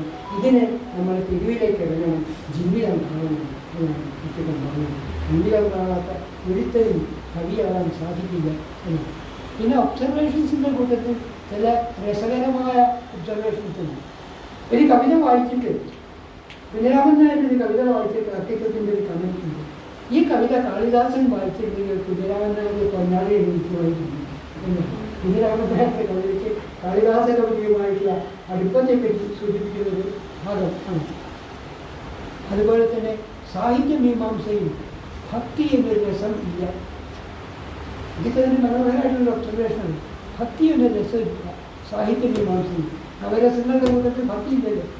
പക്ഷേ നമ്മളുടെ ഒരുപാട് കവിതകളിൽ ഭക്തിയുണ്ട്. ഭക്തിത്തെ എത്തുന്നത് സാഹിത്യമീമാംസയെ നല്ല കവികൾ നിർണ്ണയിക്കുന്നത്. കവിയാണ് കവിത എഴുതുന്നത്, അതിൻ്റെ പിന്നാലെ നിരൂപണം നടക്കേണ്ടതെന്ന് ഞാൻ ഒറ്റയ്ക്കും പറയാതെ പറഞ്ഞു വെക്കുന്നു. ഈ ഒരുപാട് കാര്യമുണ്ട്. അവസാന കാലത്തെത്തിയപ്പോഴത്തേക്കും ഭക്തിത്വത്തിൻ്റെ രാഷ്ട്രീയ ജീവിതം ഒക്കെ വ്യത്യസ്തപ്പെടുന്നു. ചിലപ്പോൾ വളരെ രൂക്ഷമായ സറ്റേറും അദ്ദേഹം കൽപ്പിക്കുന്നുണ്ട്. മുക്തഛന്ദസ്സിനെ പറ്റി പറയുമ്പോൾ കക്കാട് ആദ്യം ഒരു കവിതാ സമാഹാരം എഴുതി. ശരിക്കും വൃത്താന്തത്തിലുള്ള നല്ല കവിതകളാണ് അദ്ദേഹം അത് എഴുതിയത്. പക്ഷെ ആരും അംഗീകരിച്ചില്ല, ആരും അതിനെപ്പറ്റി ചോദിച്ചില്ല. അപ്പം അക്കിത്തം അല്ല കക്കാട് മുക്തഛന്ദസ് എഴുതി. അതിന് വലിയ അംഗീകാരമില്ല. മുക്തഛന്ദസ്സിന് ഒരുപാട് പേര് അംഗീകാരമില്ല. ഇത് ഫാക്റ്റാണ് ഇത് പറഞ്ഞു. എന്നിട്ട് അക്കിത്തത്തിൻ്റെ ഒരു കമൻറ്റ് ഉണ്ടായിരുന്നു. അത് പിക്കാസോ ആദ്യം മനോഹരമായിട്ടുള്ള പെയിൻറ്റിങ്ങുകൾ നടത്തി, അതിനാരും അംഗീകാരം കൊടുത്തില്ല. അപ്പോൾ അദ്ദേഹം ക്യൂബിസം എന്നൊരു സിദ്ധാന്തം നൽകുന്നു. അത് സാർവത്രികമായി അംഗീകരിച്ചത്. പിന്നീട് പിക്കാസോനോട് ചോദിച്ചപ്പോൾ ഞാൻ വിദ്യാർത്ഥി വേണ്ടി ക്യൂബിസം തുടങ്ങി എന്നൊരു കമൻറ്റ്. വേറെ മലയാളത്തെ മുക്തഛന്ദസ്സിനെ പറ്റിയൊന്നും പറഞ്ഞിട്ടില്ല. പക്ഷേ ഈ പരാമർശം വലിയ തുടർച്ചയായാലും ഇമ്മറ്റ് കവിതയെപ്പറ്റിയും കവിയെപ്പറ്റിയും ഒരുപാട് കാര്യങ്ങൾ അദ്ദേഹം തൻ്റെ കവിതകളിൽ പറയുന്നുണ്ട്. അവസാനമായി ഒരു വാചകം കൂടി പറഞ്ഞു അവസാനിപ്പിക്കുക. അക്കിത്തം പറയുന്നത് കണ്ടെഴുതുന്നതിനല്ല കവി, കാണേണ്ടത് എഴുതുന്നതിനാണ് കവി. ഇത് വളരെ പ്രധാനപ്പെട്ട കാര്യമാണ്. കണ്ടെഴുതുന്നതിനല്ല കവി, കാണേണ്ടത് എഴുതുന്നതിനാണ് കവി എന്നുള്ളത്. അങ്ങനെ കാണേണ്ടത് എഴുതിയ നമ്മളുടെ വലിയ കവികളിലൊരാളായിരുന്നു അക്കിത്തം എന്നുള്ള കാര്യത്തിൽ എനിക്കൊരു ആക്ഷേപമുണ്ട്. അവസാന കാലത്ത് അദ്ദേഹം സായിബാബയുടെ ഭക്തനായിപ്പോയി, അമരാനന്ദമയിയുടെ ഭക്തനായിരുന്നു. ഇതെല്ലാം അന്ധമായ ഭക്തി അദ്ദേഹം പ്രകടിപ്പിച്ചിട്ടുണ്ട്. പക്ഷേ അദ്ദേഹത്തിൻ്റെ മാർജിക സംസ്കാരത്തിൽ ഒരു വേരിയേഷൻ എന്നുള്ള രീതിയിൽ മാത്രമേ ഇത് കണക്കാക്കാൻ പറ്റുള്ളൂ. അങ്ങനെ ഒരുപാട് ദുർവ്യാഖ്യാനങ്ങളൊക്കെ നമുക്ക് കിട്ടുന്നുണ്ടല്ലോ. ദൈവം എന്നുള്ള ആ സങ്കല്പം, ഈശ്വരൻ എന്നുള്ള സങ്കല്പം, കവിത എന്നുള്ള സങ്കല്പം, ധർമ്മം എന്നുള്ള സങ്കല്പം, ഇവ മൂന്നും വ്യക്തിത്വത്തിൽ ഇന്ന് മാത്രം ആയിരുന്നു. ഇത് തമ്മിൽ ഒരു വ്യത്യാസവും അദ്ദേഹം ഒരിക്കലും കണ്ടിട്ടില്ല എന്നുള്ളതാണ്. പിന്നെ തപസ്യ അദ്ദേഹത്തെ അവരുടെ ഒരു ചെറിയ തെറ്റിനുള്ളിൽ ഒതുക്കി വയ്ക്കാൻ ശ്രമിക്കുന്നു. അങ്ങനെ ഒതുക്കി വയ്ക്കാവുന്ന കഴിയുന്നില്ല അക്കിത്തോട് ഉപദേശമായിരുന്നു എന്ന് എനിക്ക് തോന്നുന്നു. അവരുടെ ചക്രവാളം ഒരു രാഷ്ട്രീയ പാർട്ടിക്കും ഒതുക്കാൻ പറ്റാത്ത മറ്റുള്ളതാണ്. ഈ രാഷ്ട്രീയ പാർട്ടികളുടെ വൈകൃതങ്ങളും വിഡ്ഢിത്തങ്ങളൊന്നും അവരെ സ്പർശിക്കാനും ഇല്ല എന്നുള്ളതാണ്. അത് മനുഷ്യനാവുക, ഈശ്വരനാവുക, അതിൻ്റെ ഉപാധിയായി കവിയാവുക, ഇതായിരുന്നു കുട്ടിക്കുട്ടിയുടെ മനസ്സിൽ മഹാനന്ദനുണ്ട്. ഞാൻ അക്കിത്തത്തിൻ്റെ കവിതയെപ്പറ്റിയും നിരൂപകരാഹിത്യത്തെപ്പറ്റിയും പറഞ്ഞപ്പോൾ പറഞ്ഞപ്പോയതിൻ്റെ കൂട്ടത്തിൽ ഒരു ആസ്പെക്ട് വിട്ടുപോയി. ഞാനിപ്പോൾ ഓർമ്മ എടുക്കാനായിട്ടുണ്ട്. നമ്മളുടെ അതിമനോഹരമായിട്ടുള്ള ബാലകവിതകൾ പഠിപ്പിച്ചിട്ടുണ്ട്. അദ്ദേഹത്തിൻ്റെ ആദ്യകാലത്തെ 5 കവിതകൾക്കിൻ്റെ ചെറിയ പുസ്തകമുണ്ട്. ആദ്യകാലത്ത് എഴുതിയത് അതിൽ ചെറിയ കുട്ടികൾക്ക് വേണ്ടിയില്ല കവിത. അതിൽ കണ്ടതിനുണ്ടോ എന്ന് വളരെ പ്രസിദ്ധമായിട്ടൊരു കവിതയുണ്ട്. ആ കവിതയെപ്പറ്റി എടുത്തു പറയാൻ കാരണം നമ്മളുടെ വിദ്യാഭ്യാസ വകുപ്പ് എങ്ങനെ ഈ ടെക്സ്റ്റ് ബുക്കുകൾ കൈകാര്യം ചെയ്യുന്നു എന്നതിനെപ്പറ്റി ആ കവിത തുടങ്ങുന്നത് എങ്ങനെയാണ്? എങ്ങനെ പോണു മുഖ്യമ്മ, ചാത്തൂനെ കണ്ടോ കുട്ടിയോളെ, ചാത്തു എന്ന് പറയുന്നത് ആരാണ്? എൻ്റെ ഉള്ളിൽ പേരക്കിടാവാണ്. ഓൻ എത്ര വയസ്സായി മുഖ്യമ്മ? ഓൻ 5 വയസ്സായി കുട്ടിയോളെ. ഉരച്ച നെഞ്ഞോ കുഴപ്പമല്ലോ, അഴകുറ്റ നെഞ്ഞാണ് അരിപ്പല്ലോ, കറുത്തിട്ടോ വെളുത്തിട്ടോ ചോന്നിട്ടോ അമ്പാടിക്കണ്ണൻ്റെ നിറമാണ്. അതാണ് സ്കൂൾ ക്ലാസ്സിൽ പഠിക്കാൻ ഉച്ചയ്ക്ക് 6 7 പഠിക്കുന്നത്. ഞാൻ എടുത്തു പറയാൻ ഉദ്ദേശിക്കുന്ന കാര്യം ഇതാണ്. ഏത് കുട്ടിക്കും മനസ്സിലാകുന്നത് പോലെയാണ്. മുത്തശ്ശിയമ്മ പേരക്കുട്ടിയെ അന്വേഷിച്ച് നടത്താണ്. അതിനെ കാണാനില്ല, എവിടെയോ പോയി, മഹാവിദ്യയാണ്, എവിടെയോ പോയി. എങ്ങനെ പോകണു മുത്തിയമ്മേ എന്ന് എൻ്റെ കൂട്ടുകാരെ ചോദിക്കുകയാണ്. ചാത്തുവിനെ കണ്ടോ കുട്ടികളെ കാണാനില്ല, പേരക്കുട്ടി കാണാനില്ല. ചാത്തുവിനെ കണ്ടോ കുട്ടികളെ. ചാത്തു എന്ന് പറയുന്നത് ആരാണ് ഇന്ന് പരിചയമില്ലാത്തതായിട്ടില്ലേ പിള്ളേർ ചോദിക്കുന്നു. എൻ്റെ ഉള്ളിൽ പേരക്കിടാവാണ്. ഓൻ എത്ര വയസ്സായി കുട്ടിയമ്മ? ഓൻ 5 വയസ്സായി കുട്ടിയോട്. കറുത്തിട്ടോ വെളുത്തിട്ടോ ചോന്നിട്ടോ, ഈ പൗത്രനല്ല കറമ്പാൻ പിള്ളാരിയാണ്. മുത്തശ്ശിക്കായി പറയാൻ മടിയാണ്. അമ്പാടിക്കണ്ണൻ്റെ നിറമാണ് എന്നാണ് പറയുന്നത്. ഇവിടെ അദ്ദേഹം സൂചിപ്പിക്കുന്നത് ഈശ്വരീബോവിൻ്റെ പ്രസിദ്ധമായിട്ടൊരു വാചകം, മക്കളെ സ്നേഹിക്കാത്ത അച്ഛന്മാരുണ്ടാവില്ല, മക്കളുടെ മക്കളെ ആരാധിക്കാത്ത മുത്തച്ഛന്മാരുണ്ടാവില്ല എന്ന് ഈശ്വരീബോ പറയുന്നു. തൻ്റെ ഈ പേരക്കുട്ടി കണ്ണൻ ആണ്, പക്ഷെ അവരെ അമ്പാടിക്കണ്ണൻ്റെ നിറമാണ് എന്നാണ് പറയുന്നത്. എന്നിട്ട് ഈ പിള്ളേരിങ്ങനെ ഓരോന്ന് ചോദിക്കുകയാണ്. ചോദിക്കുമ്പോൾ എന്തിനവൻ ഓടിപ്പോയെ? അവൻ കാലി വയ്ക്കാൻ പോയതാണ്. ഒരു ദിവസം പോകാറുള്ളതല്ലേ? ഇല്ല, ഇന്ന് അവൻ പിണങ്ങിയാണ് പോയത്. ഓരോന്നും ഇങ്ങനെ പറഞ്ഞു കാലി വയ്ക്കാൻ പോയി. എന്നിട്ട് ഒടുക്കം കുട്ടികളോട് ചോദിക്കുന്നു, അവനെ നിങ്ങൾ എവിടെയാണ് കണ്ടേ? കുഞ്ഞിൻ്റെ മുകളിലാണോ? അല്ല. കുഞ്ഞിൻ്റെ താഴ്വരത്തിലാണോ? അല്ല. പുഴവക്കത്താണോ? പുഴവക്കത്തല്ല, പുഴയാണ്. എന്ത് ചെയ്യുന്നു അവൻ? അവൻ മുങ്ങണു നീങ്ങി പോണു. മുത്തശ്ശിക്കടൊരു പരിഭവമായി. നീ അവന് എന്ത് പറ്റി? അവന് കുഴപ്പമൊന്നും പറ്റിയിട്ടില്ല. അവനെ ഞങ്ങൾ കൊണ്ടുവരാം. അവനെന്തിനാ ഒളിച്ചു പോയത്? മുത്തശ്ശി അടിച്ചിട്ടല്ലേ അവൻ ഓടിപ്പോയത്. ഇനി അടിക്കില്ല എന്ന് സത്യം ചെയ്തു. എന്നാൽ അവനെ കൊണ്ടുവരാം. മുത്തശ്ശി സത്യം ചെയ്തു, അവനെ അടിക്കുകയില്ല. അപ്പം അടുത്തുള്ള മരത്തിൻ്റെ മുകളിൽ കയറി ഇരിക്കുകയോ അവൻ ചാടി ഇറങ്ങി വന്നു. അപ്പോഴത്തെ മുത്തശ്ശി നീ കുറുമ്പ് കാണിച്ച് ആറാഴ്ച കൈമ കൂട്ടി പിടിച്ച് അടിച്ചാൽ അപ്പം മുത്തശ്ശി അടിക്കില്ല എന്ന് സത്യം ചെയ്തല്ലോ. അവൻ അടിച്ചില്ല. അപ്പം മുമ്പ് എന്തുകൊണ്ടാണ് അടിച്ചത്? വാഴവായു കൊണ്ടാണ് അടിച്ചത്. ഈ വാഴവായു കൊണ്ട് അടിച്ചതിനാണ് അവൻ കടലിൽ പോയത്. ഞാൻ പറയാൻ ഉദ്ദേശിക്കുന്ന കാര്യമല്ല. ഇത് നമ്മൾ സ്കൂൾ ക്ലാസ്സുകളിൽ പഠിപ്പിക്കാൻ വെച്ചില്ല. അമ്പാടിക്കണ്ണൻ്റെ നിറമാണ് എന്ന് ഈ അമ്മൂമ്മ പറഞ്ഞല്ലോ. അതിൽ ആ പൗത്രനോടുള്ള വാത്സല്യം ഉപയോഗിക്കുകയാണ്. അത് ഹൈന്ദവ വികാരത്തെ ജ്വലിപ്പിക്കുന്നുണ്ടെന്നാണ് ഇത് മാറ്റി നമ്മൾ സ്കൂളിൽ. എന്നിട്ട് ഞാവൽപ്പഴത്തിൻ്റെ ചേലാണ് എന്നിട്ട് ഇരിക്കുകയും നമ്മളെ എന്തെങ്കിലും പഠിക്കുന്നത്. അമ്മൂമ്മയ്ക്ക് കുഞ്ഞിനോടുള്ള ആ വാത്സല്യത്തെ മുഴുവൻ ധരിപ്പിക്കുന്ന വഴി ഇങ്ങനെ മാറ്റിയിട്ട് ഞാവൽപ്പഴത്തിൻ്റെ ചേലാണ് എന്ന വഴി എഴുതി. ഇങ്ങനെയാണ് പ്രശ്നിക്കുന്നത്. എന്തൊരു കഷ്ടമാണ്. നമ്മൾ ഈ ചെറുപ്പക്കാരും സാഹിത്യ സമ്മേളനങ്ങളൊന്നും വരുന്നില്ല എന്ന് പറയുന്നത് ഒരത്ഭുതമില്ല. അവർ ഈ ആദ്യ കാര്യങ്ങളാണ് പഠിക്കുന്നത്. ഉദാത്തമായ കവിത കുട്ടിക്കാലത്ത് പഠിച്ചു കഴിഞ്ഞാൽ നമുക്ക് സാഹിത്യത്തിൽ അറിയുകയുണ്ടാവും. ഇതൊക്കെ എനിക്ക് പറയുന്നുണ്ട് നിരൂപണത്തിൽ. വളരെ കുട്ടിക്കാലത്ത് തന്നെ മുഴുവൻ ഉൾക്കൊള്ളാൻ സാധിക്കുമെങ്കിലും ഉത്കൃഷ്ടമായ കവിതകൾ ഇവൻ്റെ മനസ്സിൽ ഏൽപ്പിക്കണം. അങ്ങനെ വന്നു കഴിഞ്ഞാൽ തറവാട്ട് മുതലായിട്ട് അവൻ്റെ മനസ്സിൽ കിടക്കും. ഏതെങ്കിലും സന്ദർഭങ്ങളിൽ അവനത് ഉപയോഗിക്കാൻ പറ്റും. ഒരു കവിയുടെ മാത്രമല്ല, ഒരു വിദ്യാഭ്യാസ വിലക്ഷണത്തിലുള്ള കാഴ്ചപ്പാട്.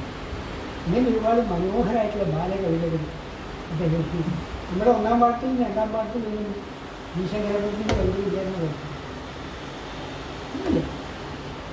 ഇനിയൊരു കവി എഴുതുന്നു എന്നും പറഞ്ഞ് എന്തെങ്കിലും ഭൂമിപ്പായും തീവണ്ടി എന്നൊരു കവിത എഴുതുന്നു. കാട് കുരുക്കി വരുന്നു കരിമല പോലൊരു കൊമ്പൻ, മുമ്പിൽ ചെന്നാൽ ചെമ്പുരിയെയും കൊമ്പിൽ കോർക്കും വമ്പൻ. കവിതയാണ്. ഇത് ഒന്നാം ക്ലാസ്സിലും രണ്ടാം ക്ലാസ്സിലും മനസ്സിലാവും. ഈ കവിതയാണ് അവൻ പഠിക്കുന്നത്. അതോ പൂവുമായും തീവണ്ടി എന്നുള്ള കവിതയാണ് പഠിക്കുന്നത്.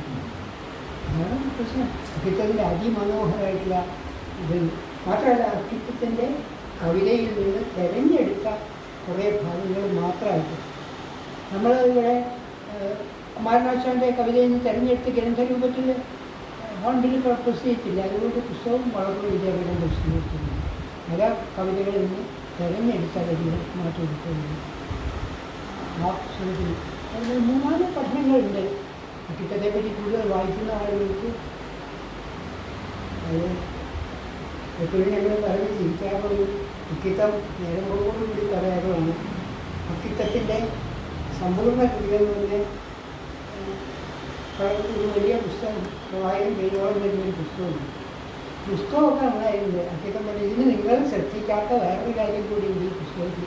എങ്ങനെയൊക്കെ അക്ഷരപ്പശകാവാം എന്നുള്ളതിനൂടെയാണ് പുസ്തകം എന്ന് അക്കിത്തം പറഞ്ഞ് ചിരിക്കാറുണ്ട്.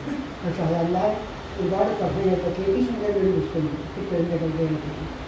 ഈ 20-ാം നൂറ്റാണ്ടിൻ്റെ ഇതിഹാസത്തെ പറ്റി മാത്രമുള്ള പഠനങ്ങൾ വേറൊരു പുസ്തകമായിട്ട് നമുക്ക് കിട്ടി. അങ്ങനെ ഒരുപാട് പുസ്തകങ്ങൾ നമുക്ക് ലഭിക്കുന്നുണ്ട്. അതുകൊണ്ട് മലയാളത്തിൽ ഇപ്പോഴും വേണ്ടത്ര പഠിക്കപ്പെട്ടിട്ടില്ല കഴിയല്ല കിട്ടാൻ. ഈ ബാലകവിതയെ പറ്റി പറയാനാണ് ഞാൻ